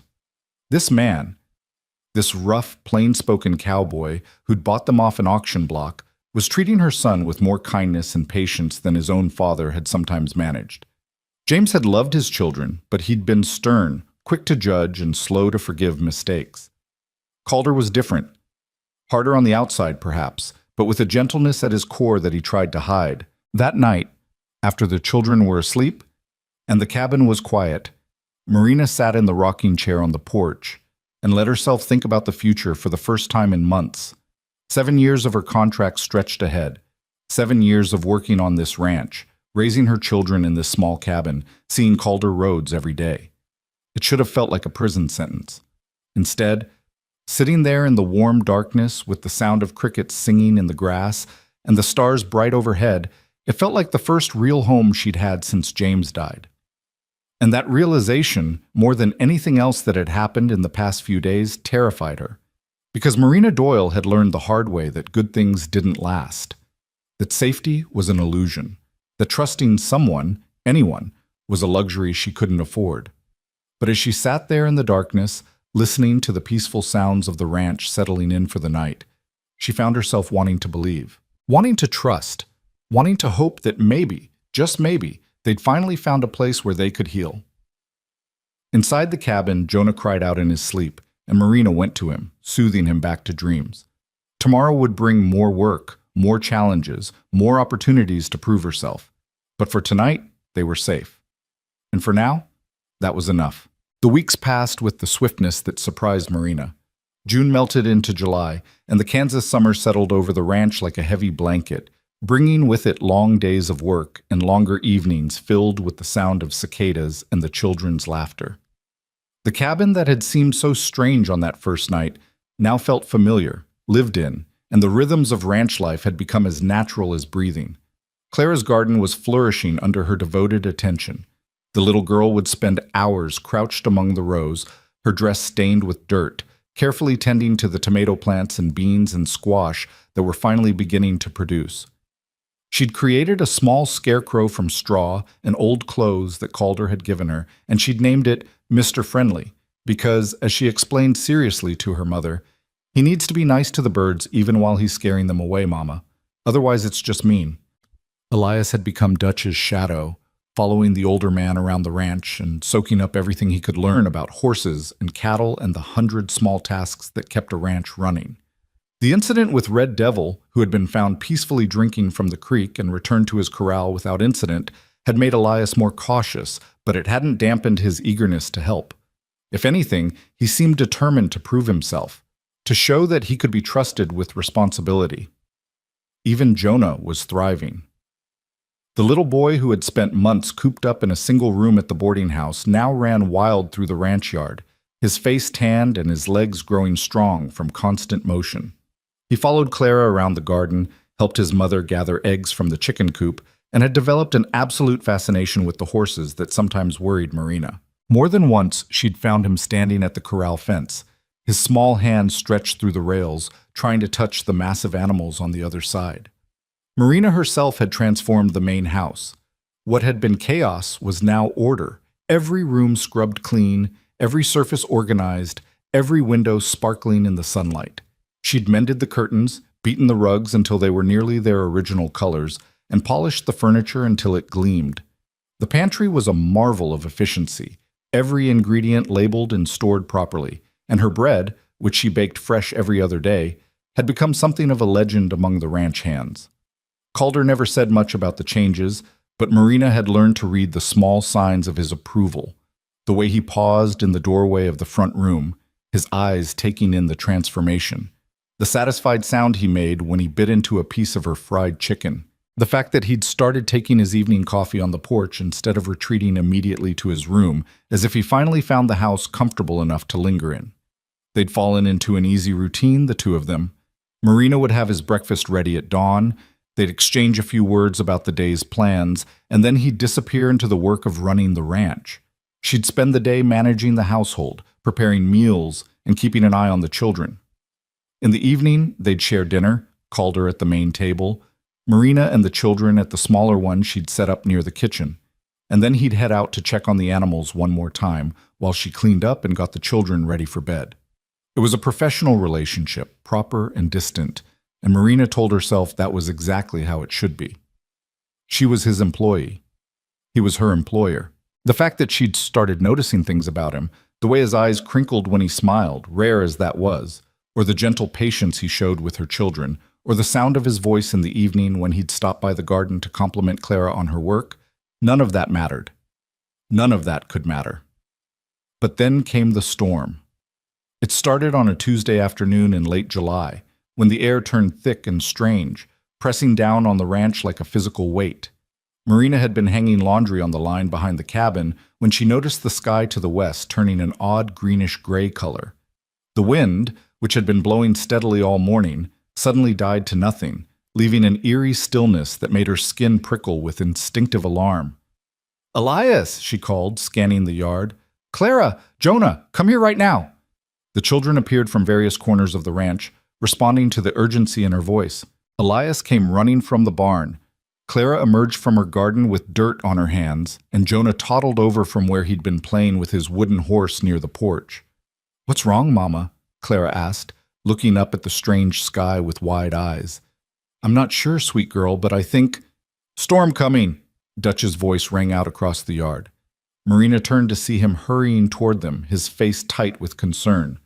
"Big one, by the look of it. Mrs. Doyle, you need to get those children inside, now." "What about—" Marina started to ask about Calder, but Dutch was already shaking his head. "He's out checking the south fence line. Tommy's gone to fetch him, but it might take a while. You just worry about yourself and those kids. Get in the house, the main house, not your cabin. It's sturdier, and if this is what I think it is, you'll want solid walls around you." Marina didn't argue. She scooped Jonah into her arms and herded Elias and Clara toward the main house, glancing over her shoulder at the approaching storm. The greenish clouds were roiling now, moving toward them with frightening speed, and she could see lightning flickering in their depths like the tongues of some massive serpent. They'd barely made it through the door when the wind hit. It came all at once, a roaring blast that rattled the windows and made the entire house groan. Rain followed seconds later, not falling so much as being hurled sideways by the wind, beating against the walls like fists demanding entry. "Mama, I'm scared," Clara whimpered, pressing against Marina's side. "I know, baby, but we're safe in here. This house is strong." Marina tried to keep her voice steady, but her own heart was racing. She'd lived through prairie storms before, but this one felt different, more violent, more angry. Thunder cracked overhead, so loud that Jonah screamed and buried his face in Marina's shoulder. Elias moved to the window, trying to see out through the sheets of rain.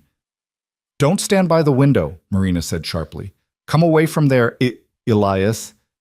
"But Mama, I can't see Mr. Rhodes. What if he's still out there? What if—" Another blast of wind hit the house, and this time Marina heard something crack. She looked up in time to see one of the upstairs shutters tear loose and go flying past the window, disappearing into the gray chaos of the storm. "Everyone into the kitchen," she ordered.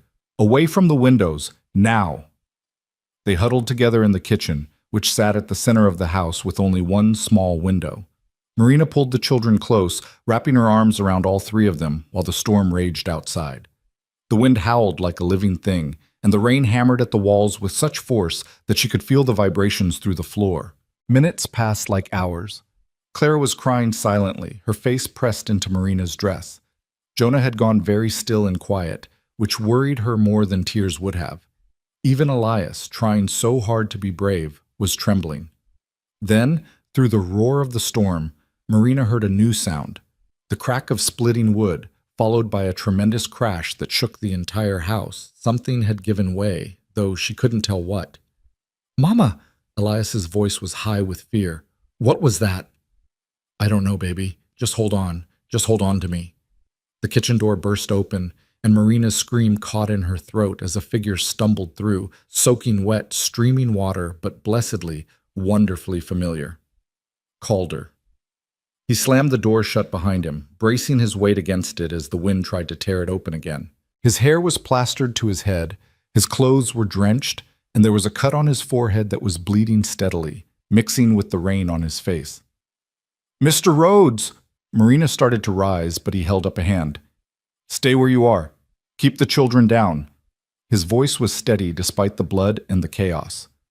"The barn roof just partially collapsed. Nobody was hurt, thank God, but we've got horses loose in this mess, and—" He broke off as another tremendous gust of wind hit the house.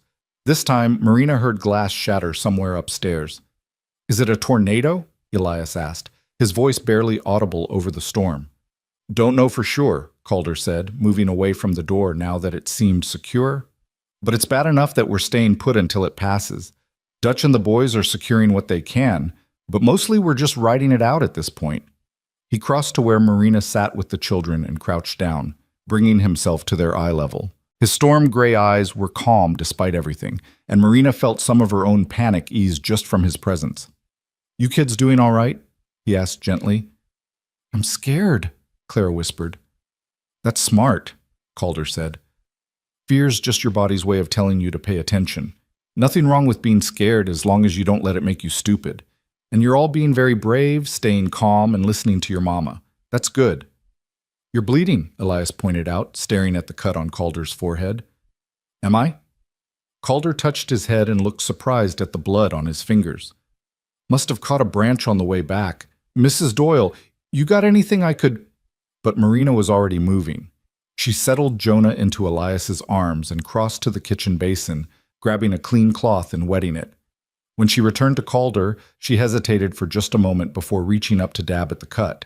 "Hold still," she murmured, focusing on the wound to avoid meeting his eyes. She was acutely aware of how close they were, of the warmth of his skin beneath her fingers, of the way he'd gone very still at her touch. The cut wasn't deep, thankfully, though it was bleeding freely the way head wounds did. Marina cleaned it carefully, her movements gentle but efficient, and tried to ignore the way her heart was beating too fast. "Thank you," Calder said quietly, his voice pitched just for her. For taking care of the house. For keeping the children calm. You're good at this. At managing a crisis. Had plenty of practice, Marina said, a trace of bitterness creeping into her voice before she could stop it. She pressed the cloth against the cut, applying pressure to stop the bleeding. When your husband dies and leaves you with 3 children and a mountain of debt, you learn to manage crises. I'm sorry, Calder said, about your husband, about what you went through.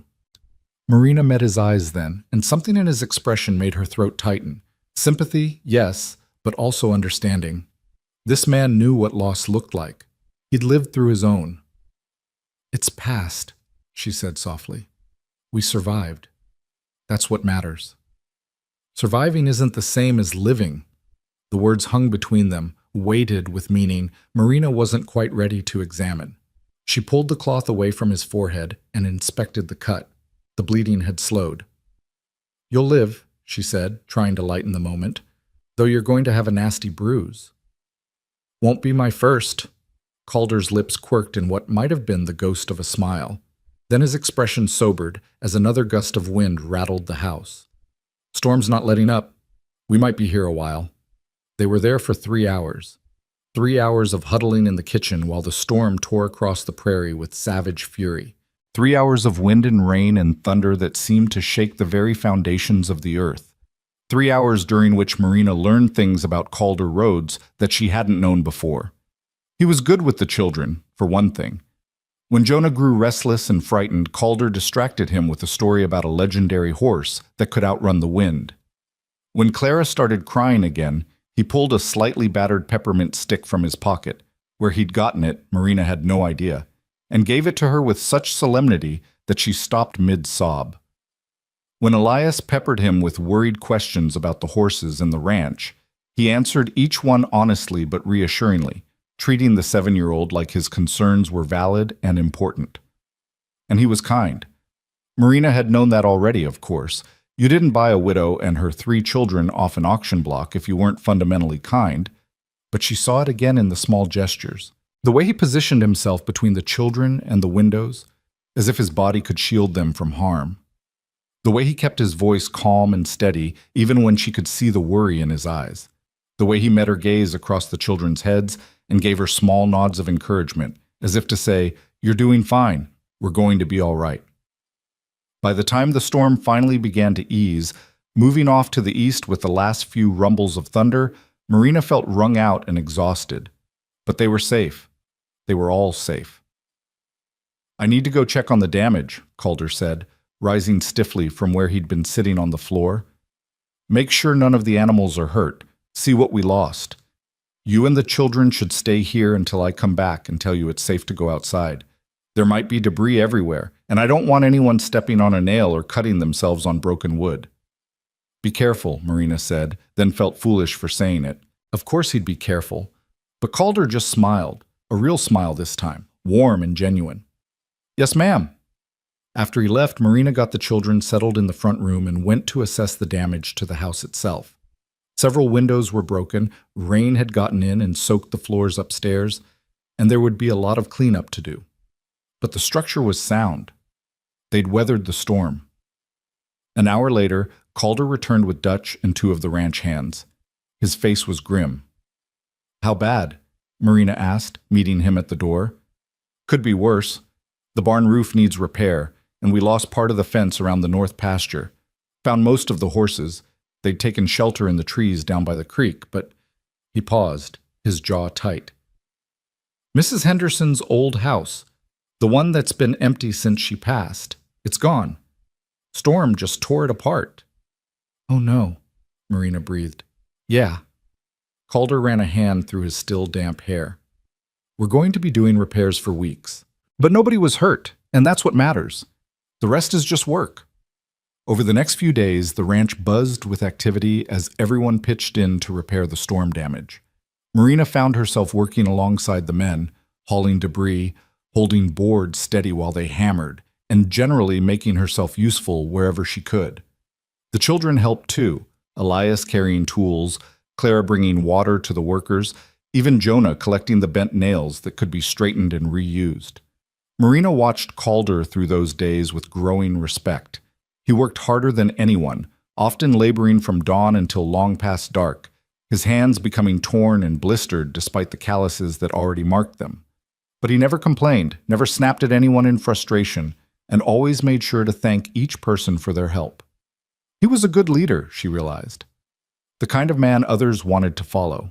It was on the third day after the storm, as Marina was sweeping broken glass from one of the upstairs bedrooms, that she heard shouting from outside. She rushed to the window, now repaired with new glass that Calder had brought from town, and saw a man riding into the yard on a lathered horse. Even from a distance, she could see that something was wrong. By the time she got downstairs, Calder and Dutch were talking to the rider in urgent, low voices. Marina caught only fragments, saw smoke about 10 miles east, and heading this direction. And how much time do we have? What's going on? She asked, approaching them. Calder turned to her, and the expression on his face sent a spike of fear through her chest. Prairie fire, he said. Started by lightning from the storm, most likely. It's burning this direction, and if the wind doesn't change, it could reach us by nightfall. Marina felt the blood drain from her face. She'd heard stories of prairie fires, of how they could sweep across miles of grassland faster than a horse could run, consuming everything in their path. What do? We fight, Calder said simply. We've got the creek to the south. If we can create a firebreak wide enough, we might be able to stop it there. But it's going to take everyone working together, and there's no guarantees. He looked at her steadily. Mrs. Doyle, I need you to get the children and anything you can't afford to lose into the wagon. If the fire gets too close, Dutch is going to drive you and the kids to town. No arguments. I'm not leaving, Marina said immediately. You'll need every hand to fight this fire. The children can go with Dutch, but I'm staying. Mrs. Doyle, Marina, she interrupted. If we're about to fight for our lives together, you might as well call me Marina, and I'm staying. I've got 2 hands and a working back, and you need both. The children will be safe with Dutch. For a moment she thought Calder would argue, but then he nodded slowly. All right. But you do exactly what I tell you, when I tell you. Fire doesn't give second chances. Understood.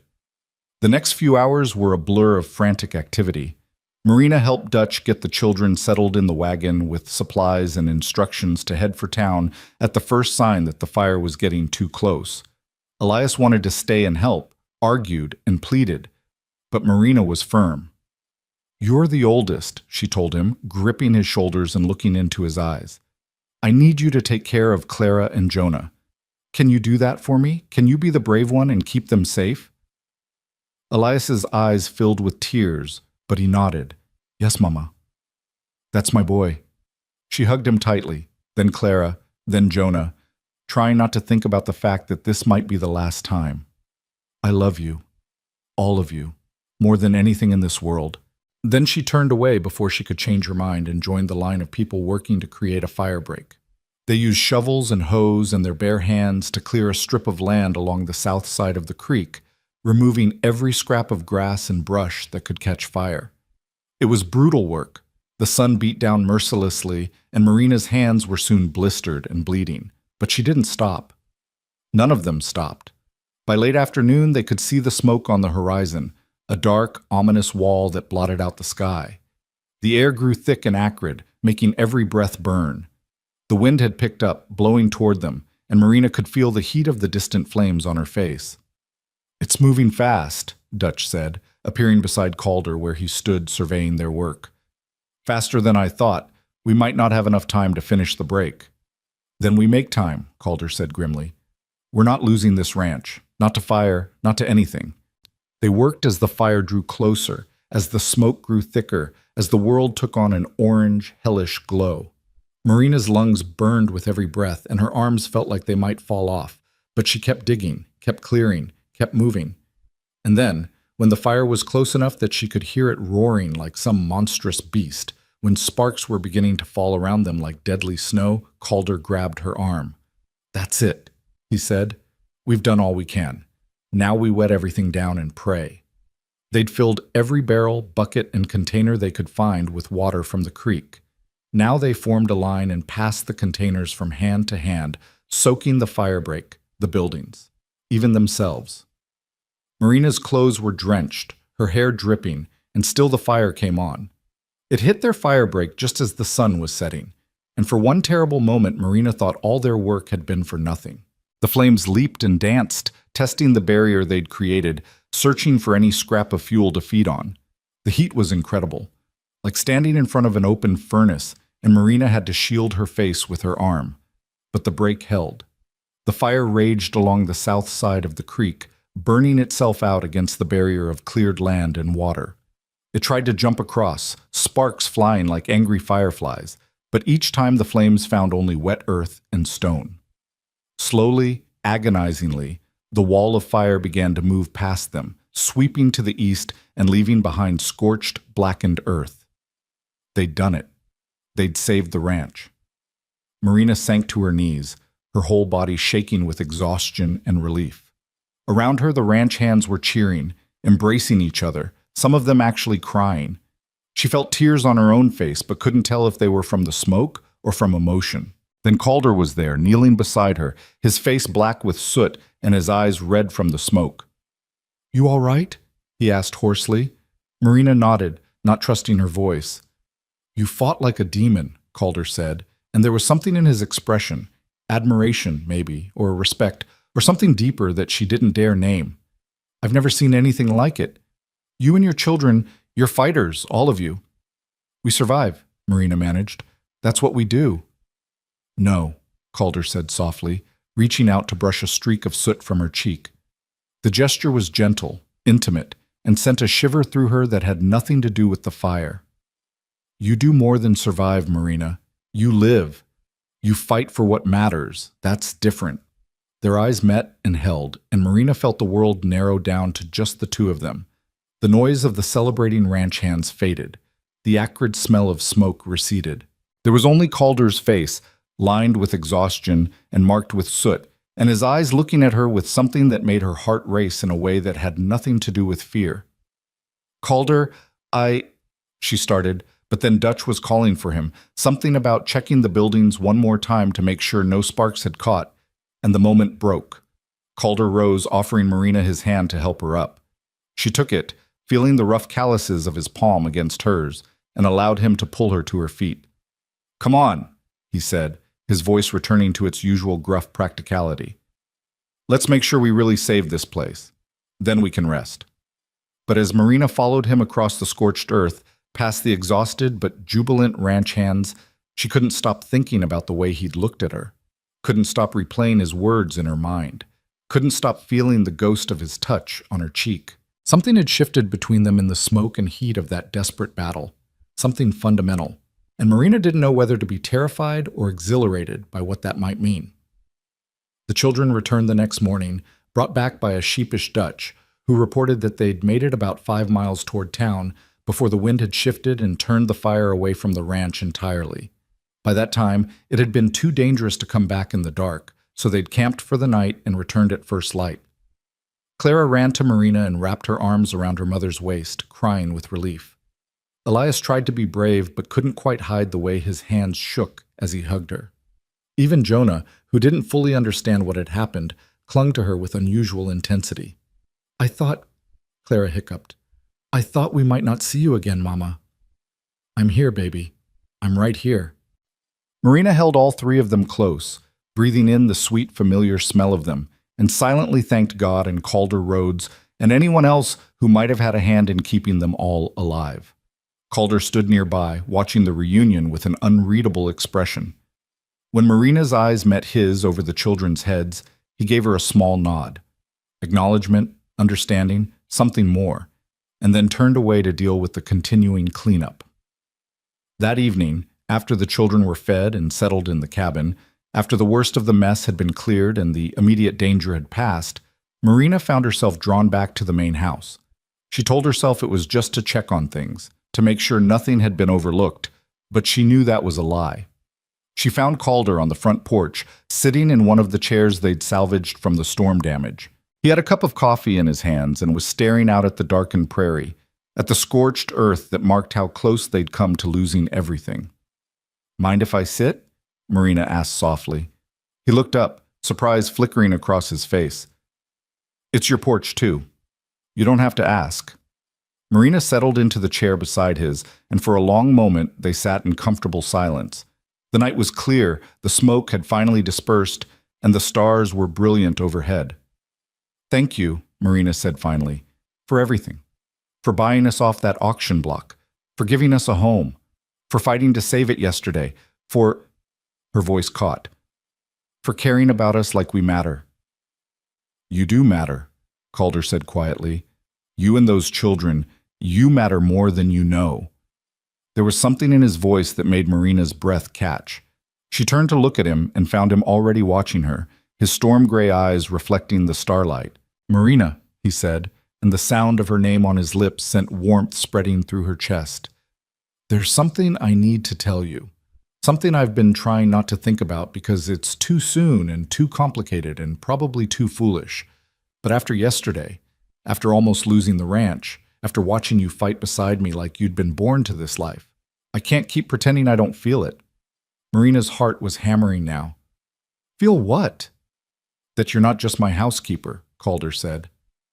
"That those children aren't just workers' kids living on my property. That this," he gestured between them, "isn't just an employer and employee arrangement anymore. At least not for me." The world seemed to tilt. Marina gripped the arms of her chair, trying to find her balance. "Calder, I'm not sure what you're saying." "I'm saying I care about you," he said simply. "I'm saying that somewhere between pulling you off that auction block and watching you scrub my kitchen floors and seeing you dig fire breaks with bleeding hands, I started to care about you in a way that's got nothing to do with contracts or employment. I'm saying that when I think about the future of this ranch, I can't picture it without you in it." Marina couldn't breathe, couldn't think. "You barely know me." "I know enough," Calder said. "I know you're strong and brave and fiercer than anyone I've ever met when it comes to protecting your children. I know you work harder than you should and never complain. I know the sound of your laugh when Clara says something funny, and the way you hum when you're kneading bread, and how you check on each of the kids one more time before you go to sleep at night, even though you're exhausted." "You've been watching me," Marina whispered. "I can't seem to help it." Calder's voice was rough with honesty. "I'm not asking for anything, Marina. I know it's too soon. I know you're still grieving your husband. I know you've got every reason in the world not to trust men or love or promises about the future. I needed you to know. I needed to be honest about what I'm feeling." Marina sat there, her mind whirling, her heart doing complicated things in her chest. Part of her wanted to retreat, to protect herself, to remind him that she was his employee, and this was inappropriate and dangerous. But another part, a part that had been waking up slowly over the past weeks, wanted to lean into this feeling, to admit that she'd been watching him too. That somewhere along the way he'd stopped being the stranger who saved her and become something more. "I don't know what to say," she finally managed. "You don't have to say anything," Calder said. "Not now. Not until you're ready. I just wanted you to know where I stand. The rest, that's up to you. Whatever you decide, nothing changes. You've still got a job here, still got a home here for as long as you want it. No pressure, no expectations, just honesty." He stood then, setting his coffee cup aside. "Good night, Marina. Sleep well." And then he was gone, disappearing into the house and leaving her alone on the porch with the stars and the crickets and the thundering of her own heart. Marina sat there for a long time, trying to make sense of everything, trying to understand how her life had turned upside down so completely in just a few short weeks, trying to figure out what she felt about Calder Rhodes, this gruff, kind, complicated man who'd looked at her like she was something precious. The truth was, she didn't know. She was attracted to him, yes. She'd have to be blind not to notice his strength, his integrity, the way he moved through the world with quiet confidence. And she was grateful to him, deeply and truly grateful for everything he'd done for her and her children. But was that enough? Was gratitude and attraction the same as the kind of feeling that could build a life on? And even if it was she ready? James had only been gone for 8 months. Was it wrong to be feeling this way so soon? Marina had no answers, but as she finally made her way back to the cabin, as she checked on her sleeping children and climbed into bed, she found herself thinking about Calder's words. "When I think about the future of this ranch, I can't picture it without you in it." and she realized, with a start that was equal parts terrifying and thrilling, that she couldn't picture it without him either. The next morning dawned clear and bright, with no hint of the chaos of the past week. Marina woke early and went through her usual routine, dressing, checking the children, starting breakfast. But everything felt different now, charged with new meaning, as if the very air had changed its composition overnight. When she arrived at the main house to prepare Calder's breakfast, she found him already in the kitchen, making coffee with the clumsy competence of someone who'd been doing it for himself too long. "Morning," he said, not quite meeting her eyes. "Morning," she replied, and suddenly the kitchen felt too small, the air between them too thick. They moved around each other carefully, maintaining proper distance, speaking only when necessary. It was awkward in a way it had never been before, and Marina hated it. Whatever else Calder's confession had done, it had disrupted the easy companionship they'd built. It wasn't until she was setting his plate in front of him, eggs and bacon and the toast she knew he preferred slightly burnt, that he caught her hand. "Marina, wait." She froze, acutely aware of his fingers wrapped around her wrist, of the warmth of his touch. "I'm sorry," Calder said quietly, releasing her hand. "I didn't mean to make things strange between us. If I've made you uncomfortable—" "You haven't," Marina said quickly. Then, more carefully, "Or rather you have, but not in a bad way. Just in a different way. I need time to think, Calder, to figure out what I feel, what I want. Can you give me that?" "All the time you need," he promised. "Like I said, nothing has to change unless you want it to." But something already had changed, Marina thought as she returned to her work. The question was whether that change would break what they had or transform it into something even better.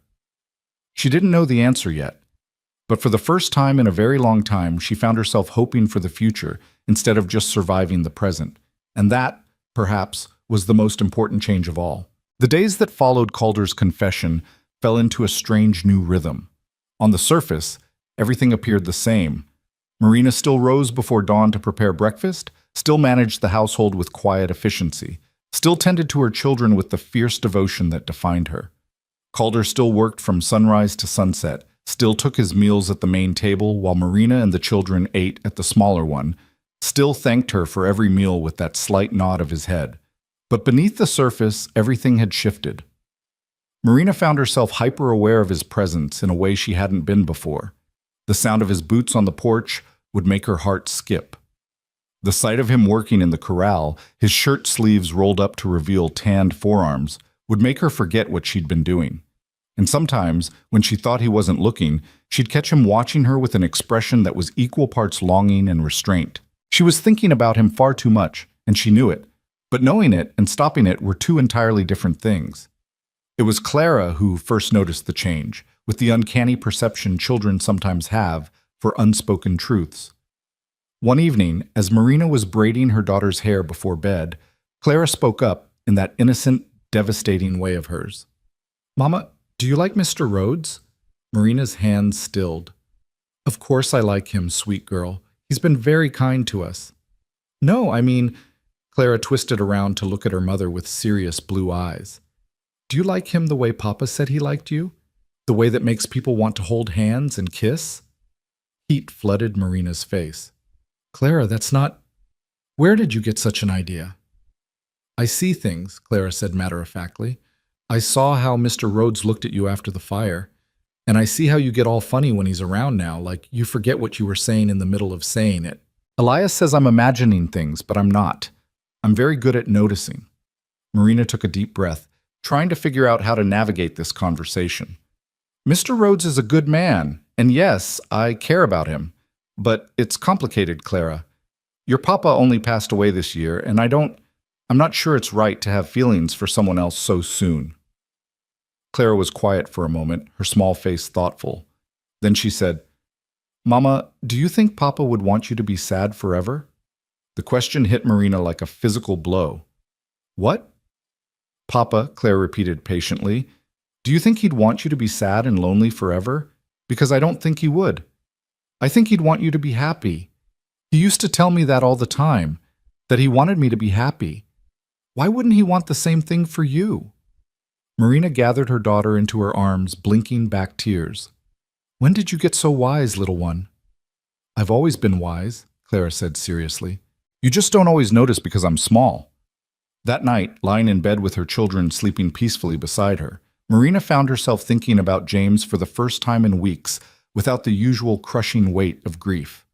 She thought about the good times, the way he'd laugh at his own terrible jokes, the pride in his eyes when Elias was born, the gentle way he'd dance with her in their tiny kitchen when the children were asleep. But she also let herself remember the hard times, his stubborn pride that wouldn't let him ask for help, the debts he'd hidden from her, the way he'd sometimes make her feel small with his dismissive comments about women's concerns. James had loved her. She didn't doubt that. But their marriage had been built on necessity as much as affection, two young people making the best of circumstances in a hard world.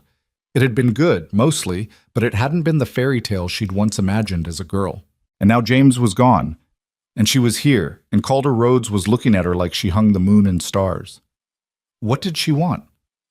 That was the question she'd been avoiding, but Clara's innocent wisdom had forced her to confront it. Did she want to spend the next 7 years as Calder's employee and nothing more, maintaining proper distance and appropriate boundaries? Did she want to keep her heart locked away in grief and caution, afraid to risk feeling anything for fear of being hurt again? Or did she want to be brave? Did she want to take the terrifying, exhilarating step towards something new? Marina didn't have an answer yet, but she was starting to realize that the question itself was important, that asking it meant she was healing, moving forward, choosing life instead of just surviving it. The answer came sooner than she expected, though not in any way she could have anticipated. It was a Tuesday morning in early August when Marina heard the commotion from the barn, raised voices and what sounded like someone in pain. She was in the middle of kneading bread dough, but she wiped her hands on her apron and hurried outside, her heart already racing with worry. A small crowd had gathered near the barn, ranch hands, Dutch, and Calder, all clustered around something on the ground. As Marina drew closer, she realized with a sick jolt that the something was someone, a man lying in the dirt, his leg bent at an unnatural angle, his face twisted in agony. "What happened?" she demanded, pushing through the crowd. "Horse spooked and kicked him," Dutch said grimly. "It's bad, Mrs. Doyle. Real bad." The injured man was one of the younger ranch hands, a boy named Sam, who couldn't have been more than 16. His leg was clearly broken, the bone visible through a tear in his pants, and he was going into shock. His skin pale and clammy, his breathing shallow and rapid. "We need to get him to the doctor in town," one of the other men said. "But it's a 3-hour ride, and I don't know if he'll make it that long without dying from blood loss or shock," Marina finished. She'd seen injuries like this before, had helped her mother tend to them back when she was growing up on a farm where accidents were common and doctors were far away. "We need to stabilize the leg before we move him, or the broken bone will tear through the artery and he'll bleed out before we get halfway to town." Everyone turned to stare at her. Calder's eyes met hers across the injured boy, and she saw surprise there, but also trust. "Can you do it?" he asked simply. Marina swallowed hard. "I can try, but I'll need supplies. Clean cloth for bandages, straight boards for a splint, whiskey or something strong for the pain, and someone to hold him still because this is going to hurt like hell." "You heard her," Calder said, his voice cutting through the murmurs of the men. "Tommy, get the medical supplies from the house. Pike, find me the straightest boards you can. Dutch, bring the whiskey from my office. Move." The men scattered. Marina knelt beside Sam, placing a gentle hand on his forehead. "Sam, can you hear me?" The boy's eyes rolled toward her, unfocused with pain. "Hurts," he gasped. "Hurts so bad, Mrs. Doyle." "I know, honey, I know it does. But I'm going to help you, all right? I'm going to fix your leg so we can get you to town safely. But first, I need you to take some deep breaths for me. Can you do that?" Sam tried, his chest heaving. Calder moved to kneel on the boy's other side, and without being asked, he took Sam's hand in his own. "Squeeze my hand," Calder told him. "Hard as you need to. I've got you." By the time the supplies arrived, Marina had assessed the injury and formed a plan. It wasn't good. The break was compound, meaning the bone had pierced through the skin and there was significant bleeding. But if she could stabilize it and stop the worst of the bleeding, Sam had a chance. All right, she said, looking up at the circle of worried faces. Calder, Dutch, I need you two to hold him still. One at the shoulders, one at the hips. The rest of you, either help or give us room to work. This boy's life depends on what happens in the next few minutes. What followed was 30 minutes of the most intense, focused work Marina had ever done. She cleaned the wound as best she could with the supplies at hand, knowing that infection was almost as deadly as blood loss. She manipulated the broken bone back into alignment, a process that made Sam scream until his voice gave out and Calder had to fight to keep him from thrashing. She applied the splint with hands that shook from adrenaline but never wavered in their purpose. And through it all, she talked, to Sam, to herself, to God, maintaining a steady stream of words that seemed to anchor everyone through the crisis. You're doing so well, Sam. Just a little more, just hold on a little longer. That's it. You're so brave. Just breathe. Keep breathing. I've got you. We've all got you. When it was finally done, when the leg was splinted and bandaged and the bleeding had slowed to a manageable level, Marina sat back on her heels and discovered that she was shaking all over. Sam had passed out somewhere in the middle of the procedure, which was probably a mercy. His face was deathly pale, but his breathing had steadied, and his pulse, when Marina checked it, was stronger than before. Will he make it? Dutch asked quietly. I don't know, Marina said honestly, but he's got a better chance now than he did 10 minutes ago. We need to get him to town, though, soon as possible. I'll take him, Calder said immediately. We'll use the wagon, make him as comfortable as we can. Dutch, you're in charge while I'm gone. Mrs. Doyle. He looked at her, and there was something in his expression that made her breath catch. You just saved that boy's life. Maybe, Marina said, or maybe I just delayed the inevitable. We won't know until...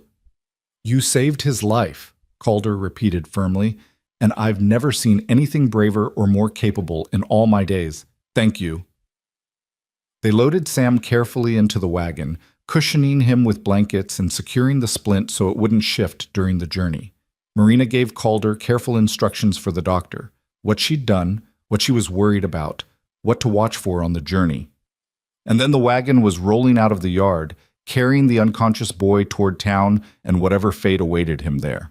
Marina stood watching until they disappeared from sight, only then becoming aware that her apron and dress were covered in blood. Her hands were shaking uncontrollably, and she was on the verge of either laughing or crying or possibly both. Mrs. Doyle? Tommy, the young red-headed ranch hand, approached her hesitantly. I've never seen anything like that. Sam's lucky you were here. I just did what needed doing, Marina said, her voice sounding strange and distant to her own ears. No, ma'am. You did more than that. You were calm and sure when the rest of us were panicking. You knew what to do. If it had been up to us... He trailed off, but the implication was clear. If it had been up to them, Sam would have died. The reality of it hit Marina all at once. The weight of what had just happened, the responsibility she'd taken on, the life that had been in her hands. Her knees went weak, and she would have fallen if Dutch hadn't suddenly been there, his hand firm under her elbow. Easy there, he said gently. It's all right. The hard part's over. You did good, Mrs. Doyle. Real good. I need to... Marina gestured vaguely toward the house. The children. I need to check on the children. And I should clean up. I'm covered in... She looked down at her blood-stained hands and felt bile rise in her throat. I'll check on the young ones, Dutch assured her. You go get yourself cleaned up and take a moment to breathe. Nobody's expecting you to work the rest of the day after what you just went through. But Marina shook her head. No, I need to stay busy. If I stop moving, I'll start thinking. And if I start thinking... She didn't finish the sentence, but Dutch seemed to understand. All right then, but at least wash up first. And maybe change that dress before the children see it and get scared. Marina did as he suggested, walking on numb legs back to the cabin. She found the children playing peacefully, Jonah napping in a patch of sunlight on the porch, Clara tending her garden, Elias helping repair a fence post under the supervision of one of the ranch hands. They hadn't seen what happened. They didn't know how close someone had come to dying today. Marina washed in cold water from the basin, scrubbing the blood from her hands until her skin was raw. She changed into a clean dress, pinned up her hair with trembling fingers, and tried to calm the racing of her heart. But every time she closed her eyes, she saw Sam's pale face, heard his screams, felt the sickening give of bone moving under her hands. She'd done medical work before, helped her mother tend injuries and illnesses on their farm, but she'd been a girl then, following instructions, never bearing the full weight of responsibility. This was different. Today, a young man's life had been in her hands, and she'd had to make decisions that could mean the difference between his survival and his death. The responsibility of it was crushing. Marina returned to the main house and threw herself into work with almost manic intensity. She scrubbed floors that were already clean, organized cupboards that didn't need organizing, baked bread they didn't need. Anything to keep her hands busy and her mind from dwelling on the morning's events. It was late afternoon when Elias found her in the kitchen, furiously polishing silverware that didn't need polishing. "Mama?" His voice was worried. "Are you all right? Dutch said something happened with Sam, and you helped him, but you've been acting strange ever since." Marina set down the cloth and the spoon she'd been polishing. "I'm fine, baby. Just a long day." "You're not fine," Elias said with the blunt honesty of childhood. "You're scared, I can tell." Marina looked at her 7-year-old son, at the wisdom and concern in his young face, and felt something inside her crack. She sank into a chair and pulled Elias close, burying her face in his hair. "You're too perceptive for your own good," she whispered. "Did Sam die?" Elias asked quietly. "No. At least not when Mr. Rhodes took him to town. But he was badly hurt, and I had to help him, and I'm not sure if I did enough. I'm not sure if he'll be all right." "But you tried," Elias said. "That's what matters, right? You tried to help him. That's what you always tell us, that we should try to help people when they need it." Marina pulled back to look at her son. "When did you get so smart?" "I've always been smart," Elias said, echoing his sister's words from a few days before. "You just don't always notice because you're busy worrying about everything." A laugh escaped Marina, surprised and a little watery, but genuine. "You and your sister are going to be the death of me with your wisdom." "Clara's wise?" Elias made a face. "She still thinks you can talk to plants and make them grow better." "Well, maybe you can," Marina said, smoothing his hair. "Your father used to say that plants could feel kindness, just like people." They sat together for a moment, mother and son, drawing comfort from each other's presence. Then Elias spoke again. "Mama, if Sam doesn't make it, it won't be your fault. You know that, right?" Marina felt tears prick her eyes. "I hope you're right, baby. I really hope you're right." Calder didn't return until well after dark. Marina had put the children to bed and was sitting on the cabin porch, unable to settle, when she saw the wagon rolling into the yard. She was on her feet immediately, her heart in her throat, trying to read the answer in the shadows and the sound of hoofbeats. Calder climbed down from the wagon slowly, moving like a man who'd aged a decade in a day. Marina met him halfway across the yard, unable to wait any longer. "Is he—" she started but couldn't finish. "He's alive," Calder said, and the relief that flooded through Marina nearly buckled her knees. "Doctor said it was touch and go for a while, but the leg's set and wrapped properly now, and Sam's young and strong. Doctor thinks he'll pull through, though he'll be laid up for months." "Oh, thank God," Marina breathed. "Thank God." "The doctor wanted me to tell you something," Calder continued. "He said that the work you did, stabilizing the leg, stopping the bleeding, that's what saved Sam's life. Said if we'd tried to move him without doing that first, he would have bled out before we got him halfway to town. He called what you did remarkably skilled medical intervention, which I think is doctor talk for you're a miracle worker." Marina shook her head. "I just did what needed to be done. Anyone would have—" "No," Calder interrupted. "Not anyone. Most people would have panicked or frozen or made things worse by trying to help without knowing what they were doing. You stayed calm. You knew exactly what needed to happen, and you did it, even though you were terrified." "How did you know I was terrified?" Marina asked.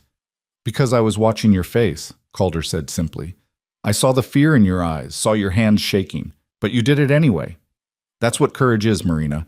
Not the absence of fear, but doing what needs to be done despite it." They stood there in the darkness, the space between them charged with something Marina couldn't quite name. The ranch was quiet. The animals settled for the night, the hands in the bunkhouse. The world reduced to just the two of them standing in the yard under a sky full of stars. I was so scared, Marina admitted quietly. I kept thinking, what if I make it worse?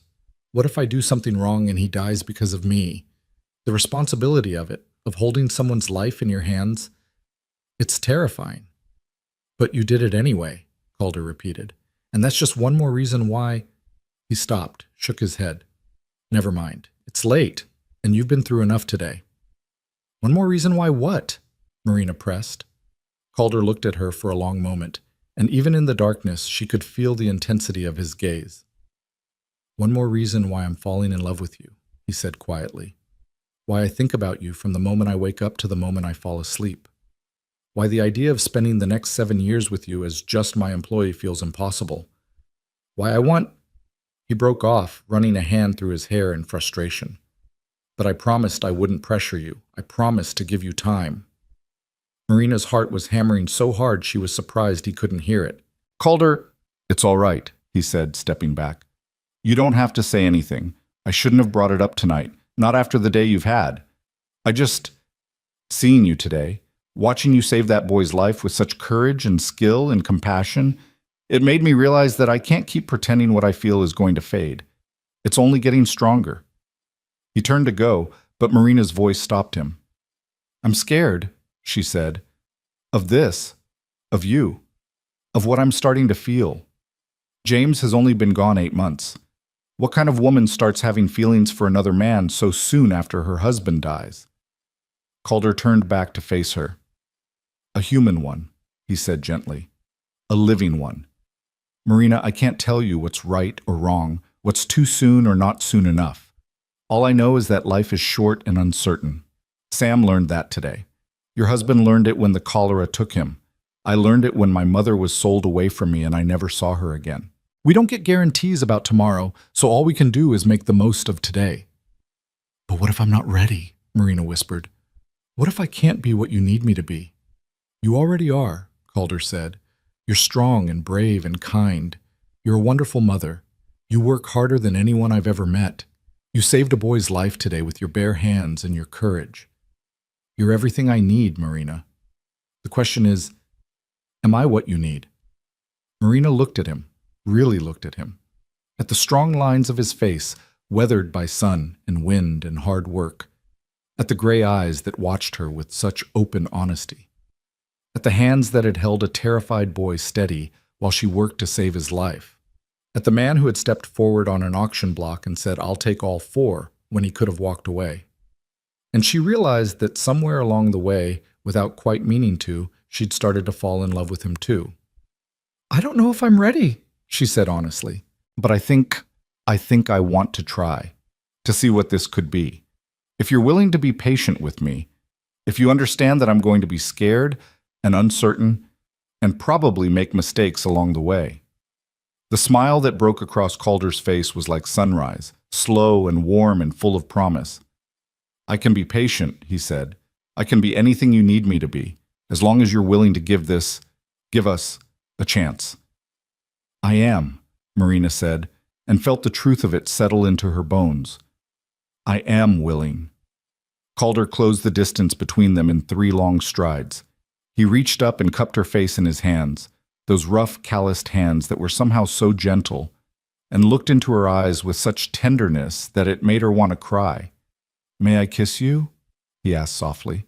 Marina nodded, not trusting her voice, and then his lips were on hers, warm and firm and tasting of coffee and promise.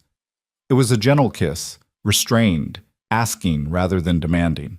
But beneath the gentleness was heat, passion held carefully in check out of respect for her hesitation. When they finally pulled apart, Marina was breathless and dizzy and more certain than she'd been about anything in a very long time. Oh, she whispered. Yeah, Calder agreed, his voice rough. Oh. They stood there, foreheads touching, breathing each other's air, and Marina felt something inside her chest bloom open, like Clara's garden flowers reaching for the sun. It was terrifying and exhilarating, and right in a way she hadn't expected to feel again. I should go, she said reluctantly. The children. I know. Calder stepped back, though his hand lingered on her cheek for just a moment longer. But Marina, thank you. For today. For saving Sam. And for this. For being brave enough to give us a chance. Marina walked back to the cabin on shaking legs, her lips still tingling from that kiss, her heart doing complicated things in her chest. She checked on the sleeping children, all three of them peaceful and safe, and then lay down in bed, staring at the ceiling in the darkness. Everything had changed today. Sam's injury had forced her to confront her own strength, her own capability. And Calder's kiss had forced her to confront her own heart, her own desires. She was falling in love with him. Had probably been falling for weeks now, even if she'd refused to admit it. And instead of terrifying her, that realization filled her with hope. The days that followed took on a new quality, softer somehow, brighter, full of potential. Calder and Marina still maintained appropriate distance in front of the ranch hands and the children, still functioned in their respective roles as employer and employee. But now there were stolen moments, a brief touch of hands when he passed her a plate, a lingering look across the dinner table, quiet conversations on the porch after the children were asleep. They talked about everything, their pasts, their dreams, their fears. Calder told her about his mother, about the pain of losing her, about how it had shaped him into a man who valued family and loyalty above all else. Marina told him about James, about the good and the bad, about the guilt she sometimes felt for moving on so soon. It's not betraying him to be happy, Calder assured her one evening as they sat side by side on the porch steps. It's honoring the life you have, the life he'd want you to live. That's what Clara said, Marina admitted. My 5-year-old daughter is apparently wiser than I am. Children often are, Calder said with a slight smile. They haven't learned to complicate things the way we adults do. As August progressed, the ranch settled back into its routines. Sam was recovering well in town, according to the reports Calder brought back from his weekly trips. The storm damage was fully repaired. The horses were thriving, and several of the mares were pregnant, which meant Calder's breeding program was successful. And the household ran more smoothly than it ever had. Marina's touch was everywhere. In the organized pantry, the clean windows, the meals that appeared like clockwork, the mended clothes and polished furniture, and general sense of comfort that permeated the house. The ranch hands noticed too, often commenting that the place finally felt like a home again, instead of just a building where men slept and ate. It was Clara who noticed the change in her mother first, commenting one morning while Marina braided her hair that Mama seemed lighter somehow, like you're not carrying such heavy things anymore. Marina had hugged her daughter and said nothing, but she knew it was true. The crushing weight of grief and fear that had pressed down on her for months was slowly lifting, replaced by something that felt dangerously like joy. The children had noticed the growing connection between Marina and Calder too, though they reacted in different ways. Clara was delighted, often engineering reasons for her mother and Calder to be in the same place at the same time. Jonah, too young to fully understand, simply accepted Calder as a fixed presence in their lives, following him around and calling him Mr. Cal in his small voice. But Elias was struggling. Marina could see it in the way he'd go quiet when Calder was around, in the sudden distance he'd created between himself and the man he'd once followed everywhere. It came to a head one evening when Marina found him sitting alone behind the barn, tears streaming down his face. "Elias, baby, what's wrong?" She sat beside him, pulling him close. "Are you going to marry him?" Elias asked bluntly. "Mr. Rhodes?" Marina's breath caught. We haven't talked about marriage, Elias. Why would you think—" "I see how you look at each other," Elias said, his voice thick with tears. "I'm not stupid, Mama. I know what it means when people look at each other that way. And I know he's good to us.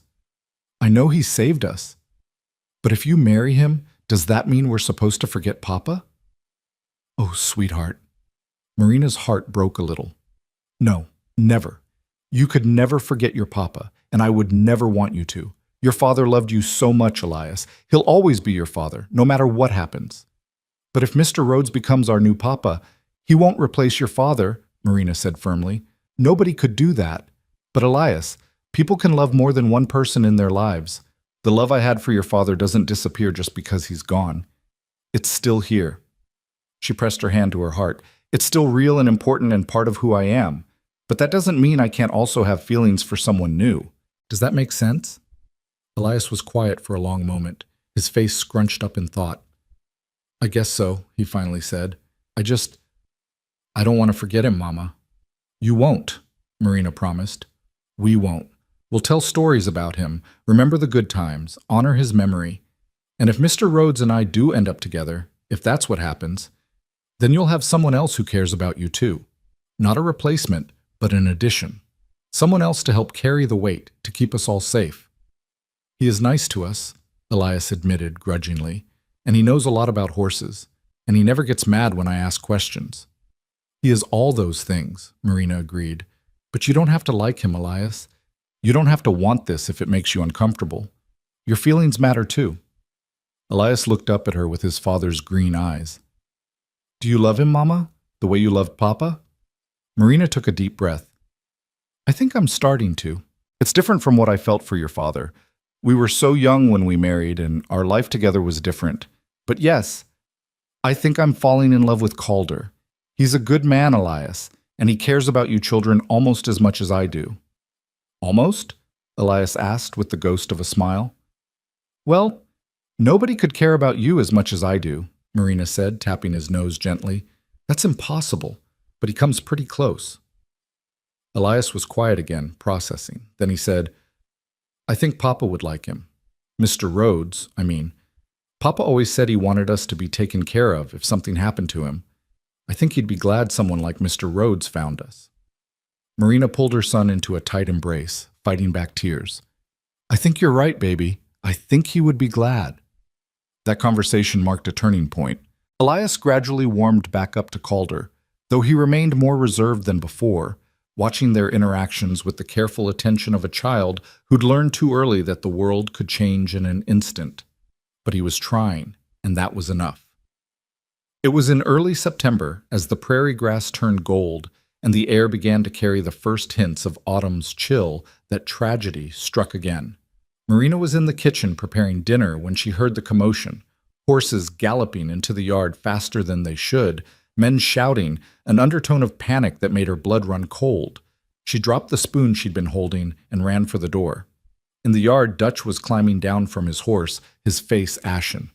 Tommy and Pike were with him, both looking shaken, and strapped across another horse was a body covered with a blanket. No, Marina breathed. Oh God, no. Who?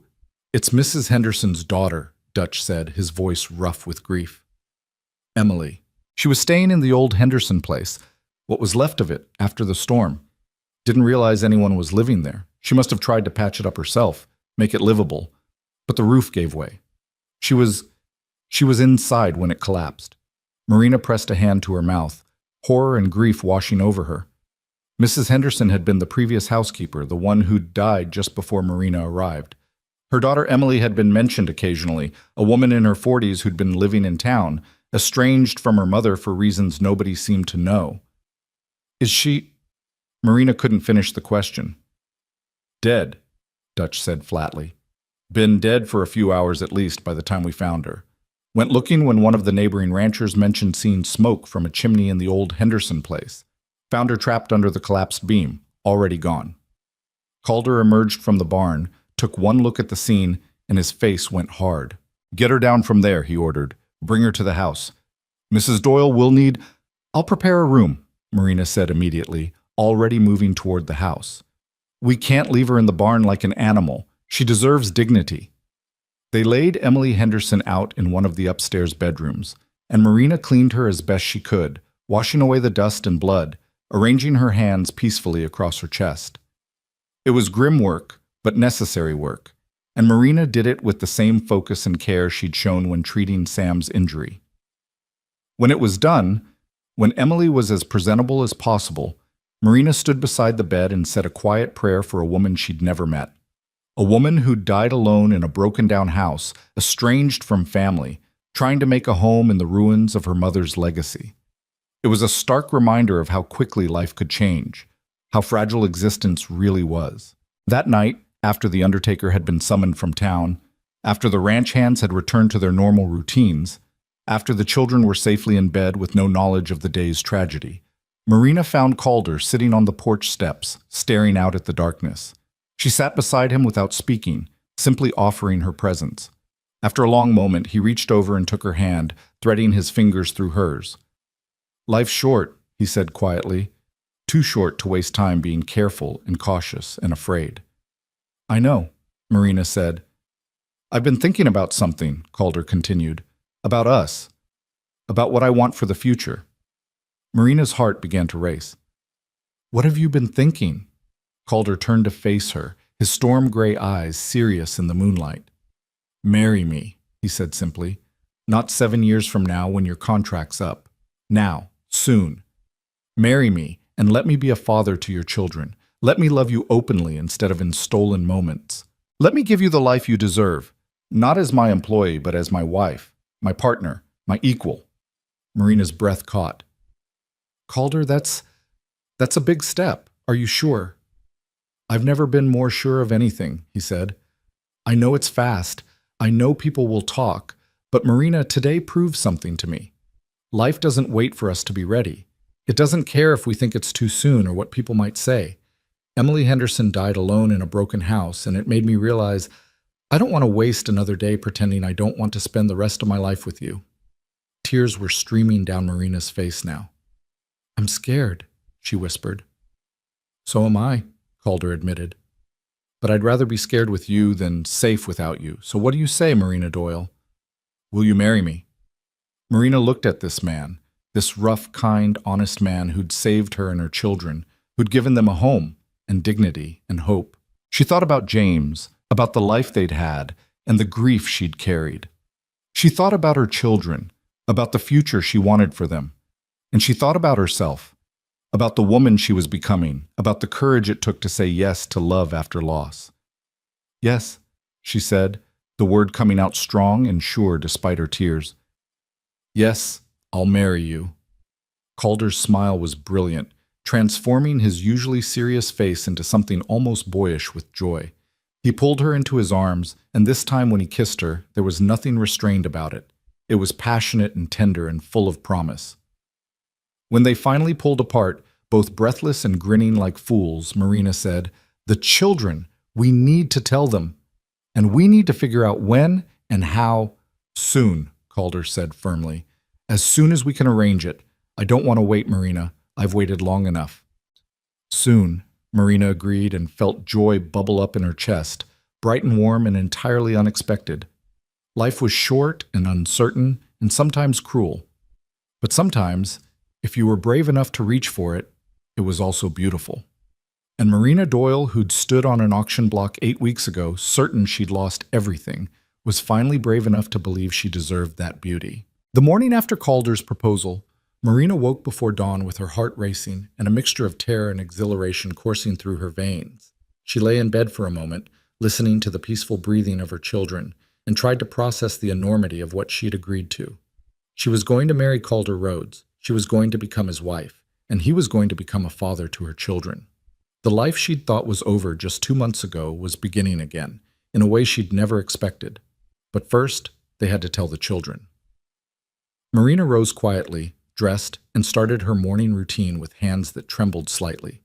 By the time the children woke, she had breakfast ready and was trying to calm her nerves with deep breaths and silent prayers. Today would change everything, and she needed to do this right. "Mama, you're being funny again," Clara observed over her eggs. "All fluttery and distracted." "Did something happen?"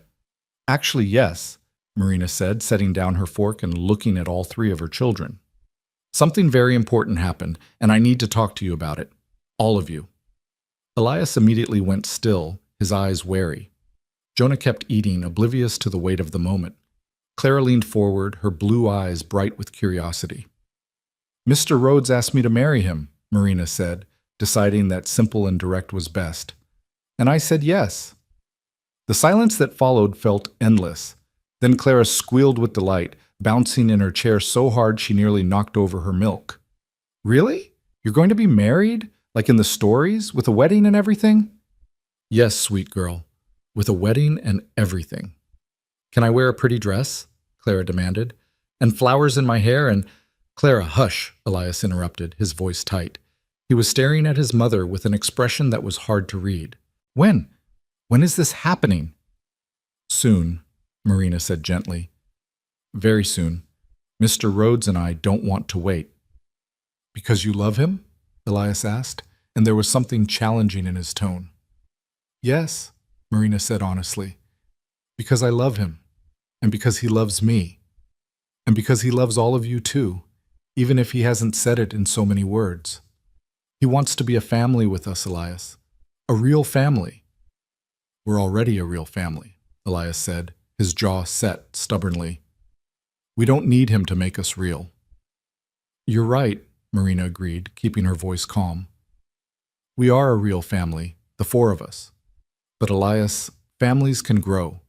They can include new people without erasing the old ones. Your father will always be your father. Nothing can change that. But Mr. Rhodes can be something too, not a replacement, but something additional. Someone who cares about you, who wants to help raise you, who wants to give you opportunities and safety and love. What if I don't want that? Elias's voice cracked, and Marina saw tears gathering in his eyes. What if I just want things to stay the way they are? Marina moved around the table and knelt beside his chair, taking his hands in hers. I know change is scary, baby. I know you've been through so much already this year, and it feels like everything keeps shifting under your feet.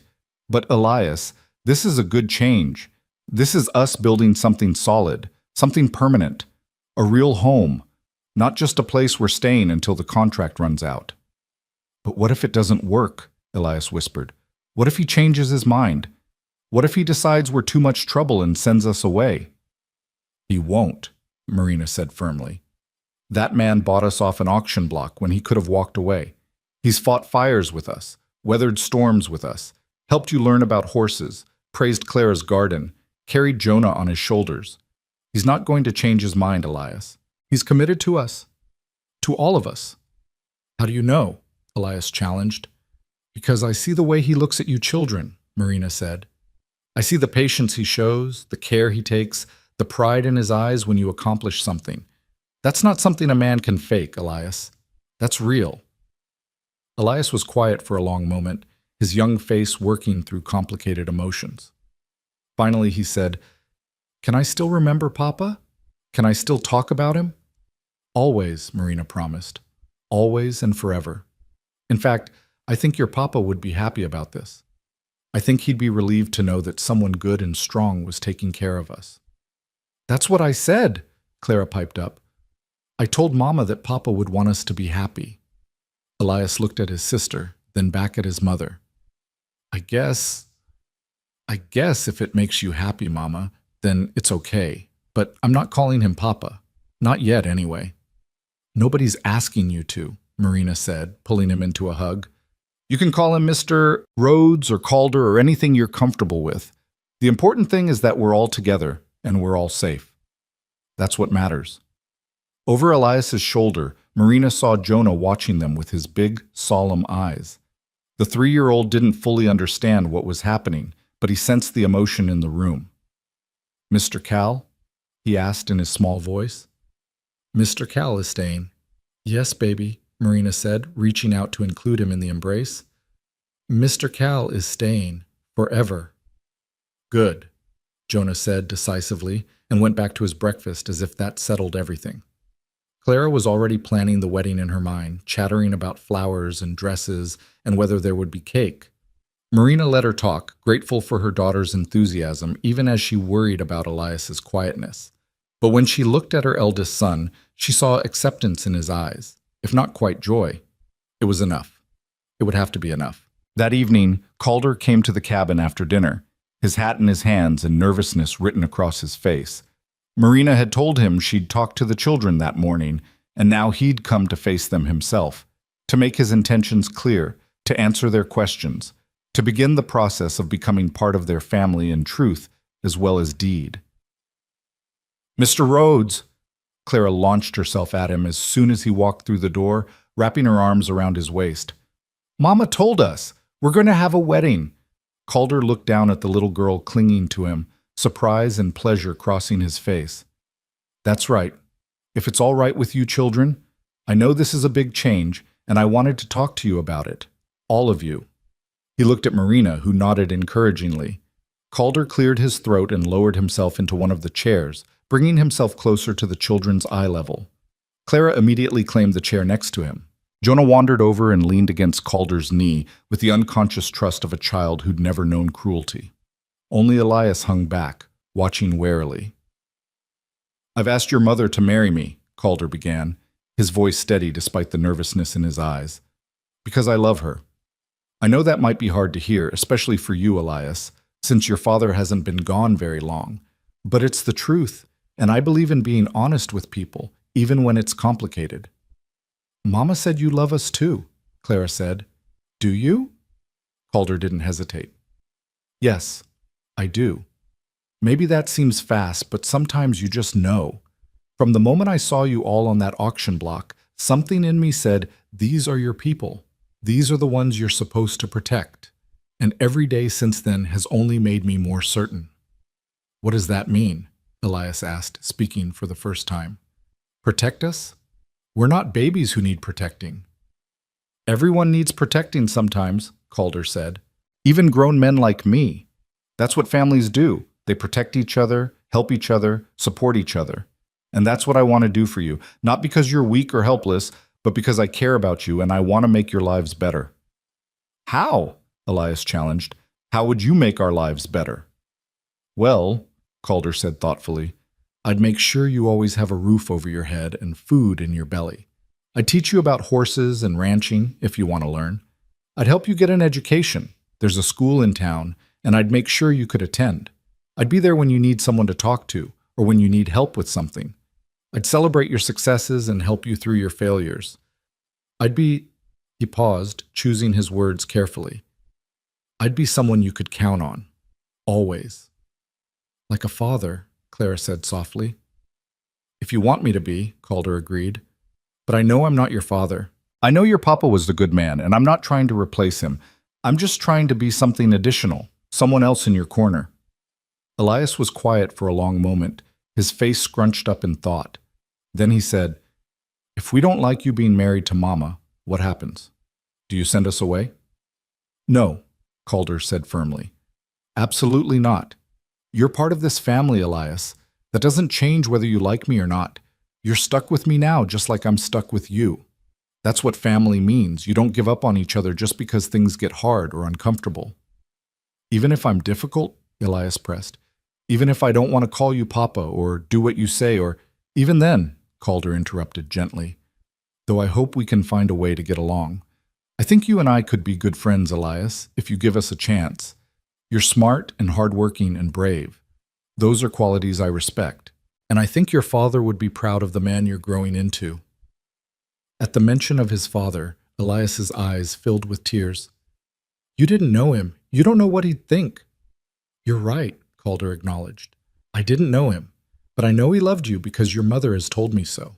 And I know he'd want you to be happy and safe. So I'm asking you to give me a chance, Elias, not to replace your father, but to be someone who cares about you and wants good things for you. Can you do that?" Elias looked at his mother, who nodded encouragingly. Then he looked back at Calder and said in a small voice, "I guess I can try."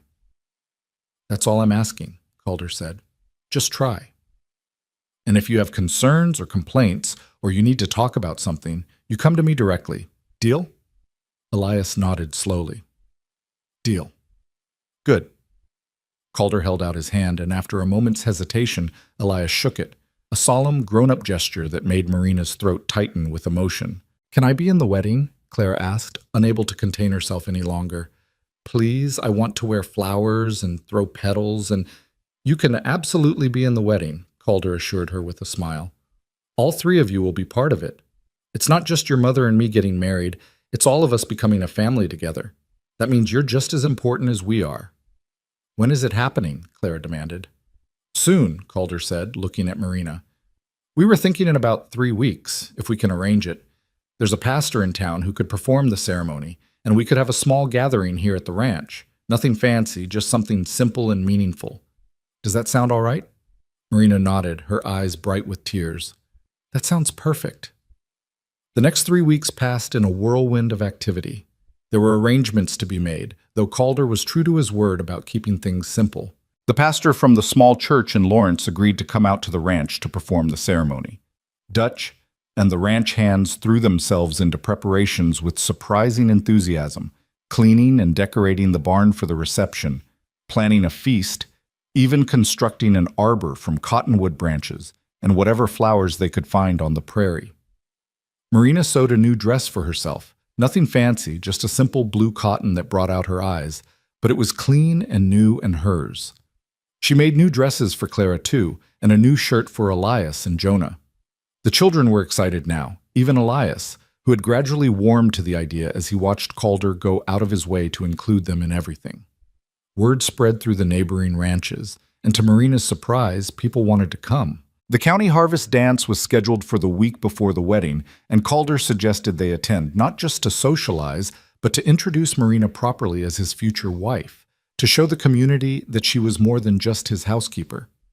Marina was nervous about the dance. She hadn't been to a social gathering since James died, and she worried about what people would say.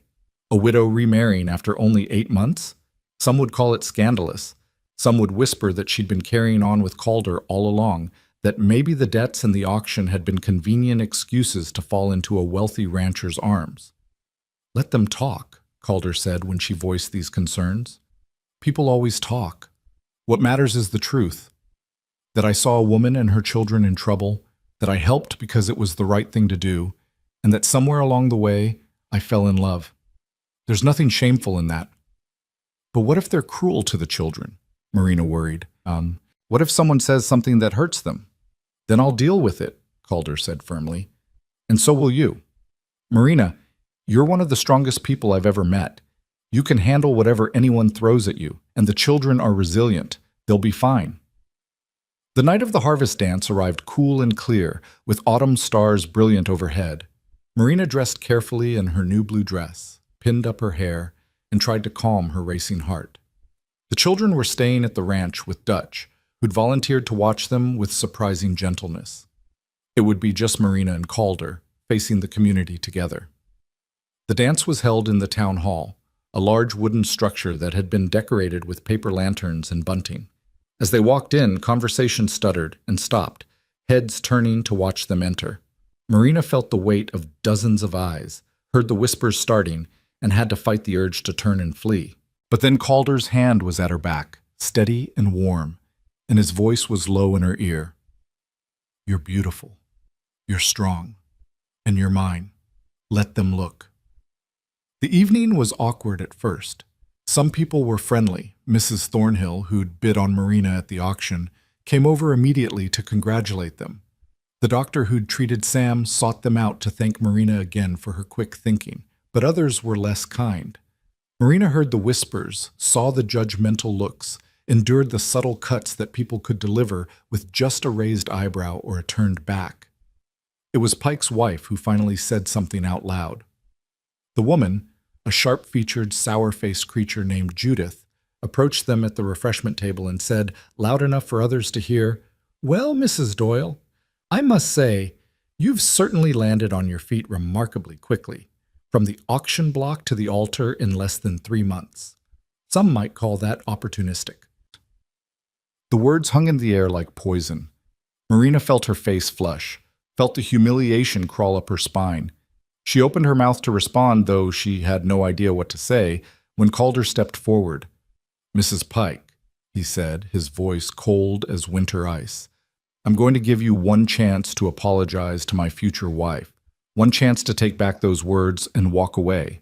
Because if you don't, you and your husband are going to be looking for employment elsewhere. I don't tolerate cruelty on my ranch, and I certainly don't tolerate anyone insulting the woman I love." Judith Pike's face went white, then red. "You can't just—" "I can," Calder interrupted, "and I will. Now, do you have something to say to Mrs. Doyle?" The hall had gone silent. Everyone was watching. Judith looked around, realized she had no support, and muttered something that might have been an apology before hurrying away. Pike himself, who'd been standing nearby, gave Calder an apologetic nod and followed his wife. The tension broke. Conversation resumed, though more subdued now. And Marina realized that Calder had just drawn a line in the sand, had made it clear that she was under his protection, that anyone who wanted to hurt her would have to go through him first.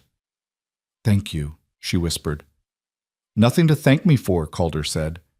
"You're going to be my wife. That means we stand together, always." As the evening progressed, more people approached to offer genuine congratulations. The story of how Marina had saved Sam's life had spread, and several ranchers made a point of thanking her, saying they'd sleep easier knowing someone with medical skills was in the area. By the time the dancing started, Marina was feeling more relaxed, more accepted. "Dance with me," Calder said, offering his hand. Marina hesitated. "I haven't danced since James died.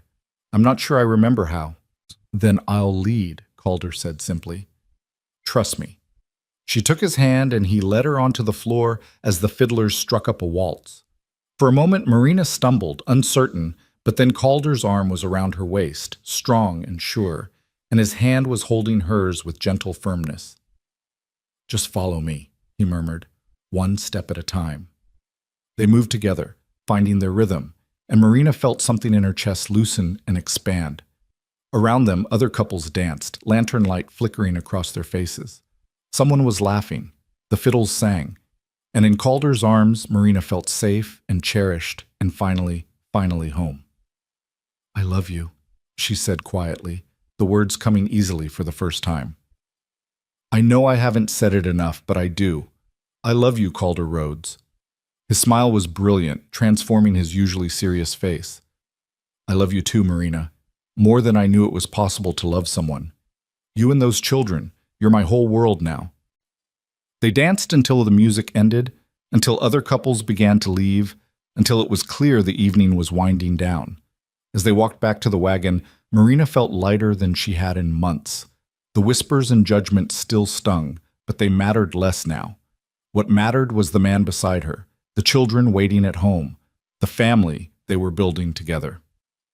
The wedding took place on a Saturday afternoon in late September, under an arbor that Dutch and the ranch hands had constructed in the yard between the house and the barn. The weather was perfect, cool but not cold, with a brilliant blue sky and the prairie grass golden in the autumn sun. The pastor stood waiting, his Bible in hand, while a small crowd of neighbors and friends gathered to witness. Marina stood in the cabin, her hands trembling as she pinned up her hair one more time. Clara was beside her in her new dress, practically vibrating with excitement. The little girl's hair was crowned with a wreath of prairie flowers, not exactly what she'd dreamed of, but close enough to delight her. "You look beautiful, Mama," Clara said solemnly, "like a princess in a story." "Thank you, sweet girl." Marina turned to look at her reflection in the small mirror. The woman looking back at her was different from the one who'd stood on that auction block. This woman had color in her cheeks, brightness in her eyes, hope in her expression. This woman was loved. There was a knock at the door, and Elias poked his head in. "They're ready for you, Mama." Marina took a deep breath, smoothed down her dress, and stepped out into the golden afternoon. The children walked with her, Elias on one side, Clara on the other, Jonah holding her hand and trying to keep up. As they approached the arbor, Marina saw Calder waiting for her, and her breath caught. He was dressed in his best clothes, a dark suit that looked new, a white shirt, a string tie. His hair was neatly combed, his face freshly shaved, but it was his expression that undid her, the love and pride and joy written so clearly across his features that there could be no doubt about his feelings. The pastor began the ceremony, speaking about love and commitment and the sacred bond of marriage. But Marina barely heard the words. She was too focused on Calder's face, on his hands holding hers, on the steady presence of her children beside her. When it came time for vows, Calder spoke first. "Marina," he said, his voice steady and sure, "I promise to love you and honor you for all the days of my life. I promise to be a father to your children, to protect them and guide them and give them every opportunity I can. I promise to build a life with you, not perfect, but honest and true.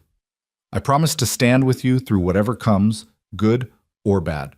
And I promise that you will never again stand alone, never again face the world without someone at your side who loves you completely. This is my vow to you."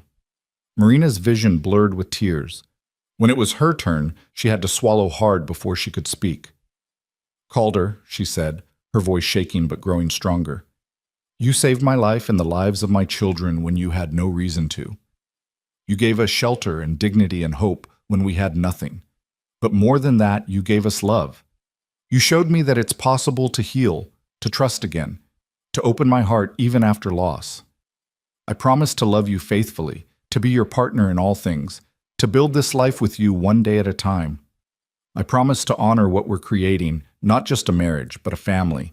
And I promise that you will always have a home in my heart, as you've given me a home here. This is my vow to you. Then by the power vested in me, the pastor said, I now pronounce you husband and wife. Calder, you may kiss your bride. Calder stepped forward, cupped Marina's face in his hands, and kissed her softly, a kiss full of promise and tenderness and the beginning of something beautiful.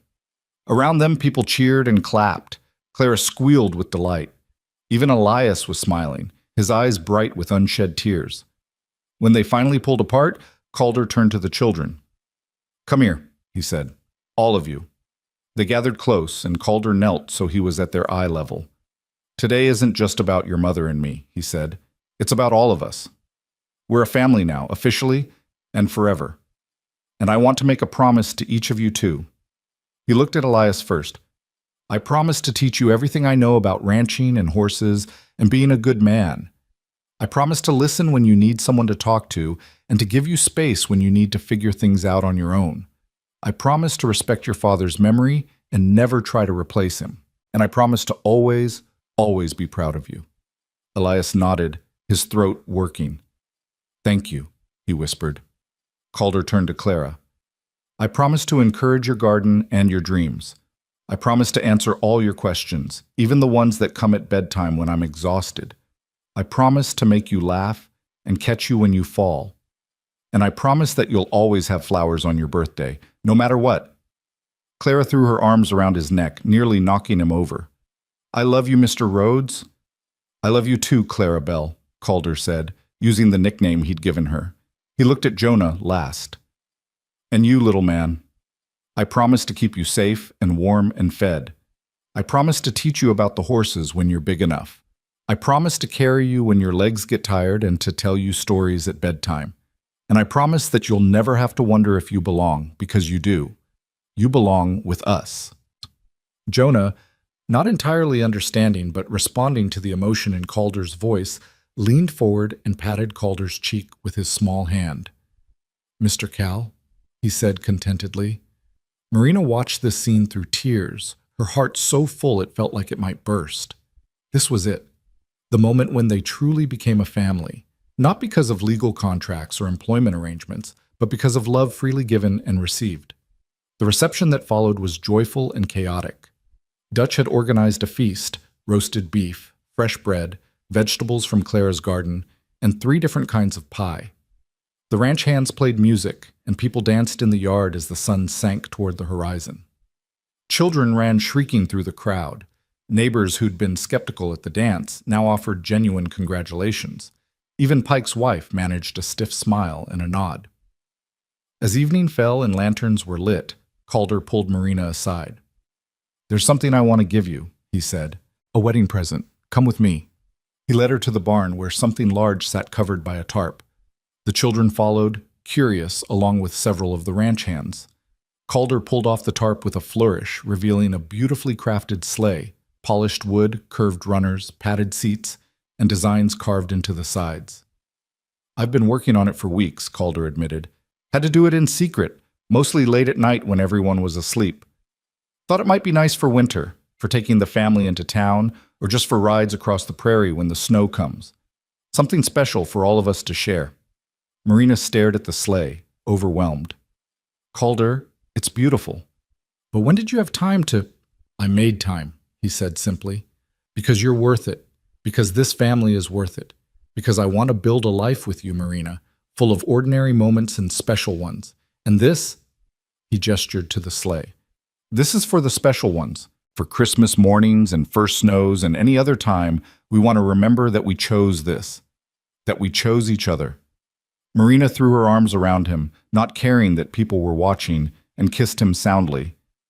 Thank you, she whispered against his lips. For everything. For saving us. For loving us. For giving us a future. Thank you for saying yes, Calder murmured back. For taking a chance on a rough cowboy who had no business thinking someone like you could love him. I do love you, Marina said, more than I ever thought possible. The celebration continued long into the night. Marina danced with Calder, with Dutch, with several of the neighboring ranchers who wanted to welcome her properly to the community. The children played until they were exhausted, and one by one they fell asleep in various corners. Clara curled up on a hay bale, Jonah in Dutch's arms, even Elias eventually dozing off against the barn wall. As the last guest departed and the ranch hands headed to the bunkhouse, Marina and Calder gathered their sleeping children and carried them to the cabin. But at the door, Calder hesitated.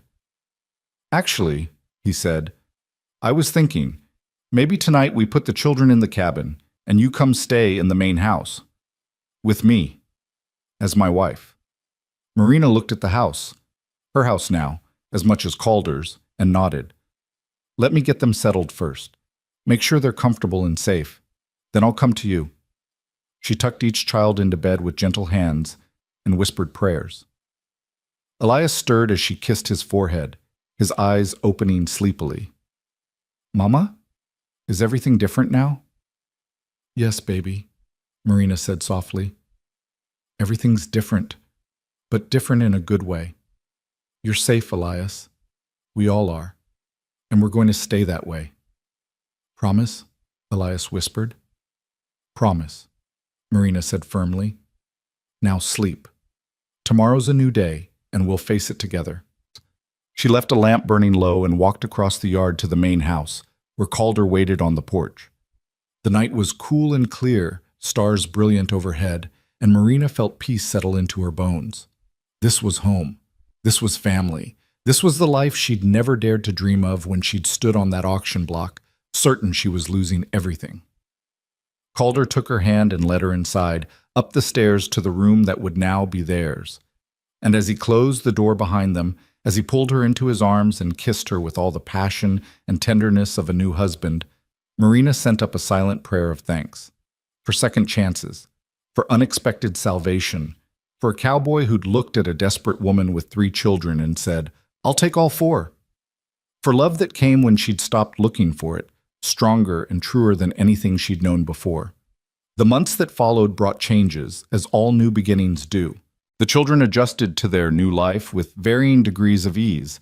Clara immediately and joyfully, Jonah without really understanding that anything had changed, and Elias more slowly but with growing acceptance.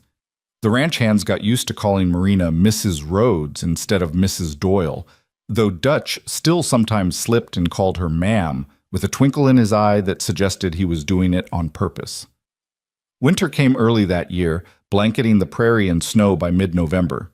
And on Christmas Eve, Calder kept his promise about the sleigh. He bundled Marina and the children into it, wrapped them in warm blankets and buffalo robes, and drove them across the snow-covered ranch land under a sky full of stars. Clara shrieked with delight. Jonah clapped his hands and laughed. Even Elias smiled, a real, genuine smile that reached his eyes. And Marina sat beside her husband, watching her children's joy, and felt such happiness that it was almost painful. Thank you, she whispered to Calder over the children's excited chatter. For what? He asked, though his smile said he knew. For this, for all of it, for choosing us. Marina, Calder said, pulling the sleigh to a stop and turning to face her, I didn't choose you. I found you. There's a difference. You were meant to be mine, and I was meant to be yours. I'm convinced of that now. Everything that happened, all the pain and loss and struggle, it brought us to that auction block at exactly the right moment, and I'd do it all again every single day if it meant ending up here with you and these children. Marina kissed him then, soft and sweet, while the children made exaggerated gagging sounds and complained about grown-ups being mushy. And when they finally pulled apart, Calder cracked the reins and sent the sleigh flying across the snow, carrying them home through the winter night. Years later, when the children were grown and the story had been told and retold around countless dinner tables, people would ask Marina about that day on the auction block. They'd want to know what she'd felt, what she'd thought, whether she'd had any idea that the dusty cowboy pushing through the crowd would change her life forever. And Marina would smile and say that no, she hadn't known. She'd been too terrified, too focused on keeping her children close, too certain that she was losing everything that mattered. But she'd learned something that day, something that had shaped the rest of her life. She'd learned that salvation could come from unexpected places, that families could be built by choice as much as by blood, that love didn't follow rules or timelines or proper waiting periods, and that sometimes, when you'd lost everything and were standing on the edge of despair, someone might step forward and offer you not just rescue, but a second chance at life itself. Calder Rhodes had been that someone for her. The cowboy who'd looked at a desperate widow and her 3 children and seen not a burden, but a blessing. The man who'd paid more than they were worth so they could stay together. The husband who'd kept every promise he'd made on their wedding day, and then some. And Marina Doyle, now Marina Rhodes, had learned to be brave enough to accept that gift, to open her heart again after loss, to trust in the possibility of happiness, to build a life that honored her past while embracing her future. On that Christmas Eve, riding through the snow in the sleigh her husband had built with his own hands, surrounded by her children's laughter and her husband's love, Marina understood with perfect clarity that she was exactly where she was meant to be. They'd been sold, all 4 of them, on a hot August day in 1858, but they hadn't been bought by just anyone. They'd been claimed by the one man who would love them, protect them, and give them a home that was more than walls and a roof, a home that was built on foundation of respect and partnership and deep, abiding love. And that, Marina thought, as the sleigh carried them through the starlit night toward the warm lights of home, was the greatest gift of all. The end.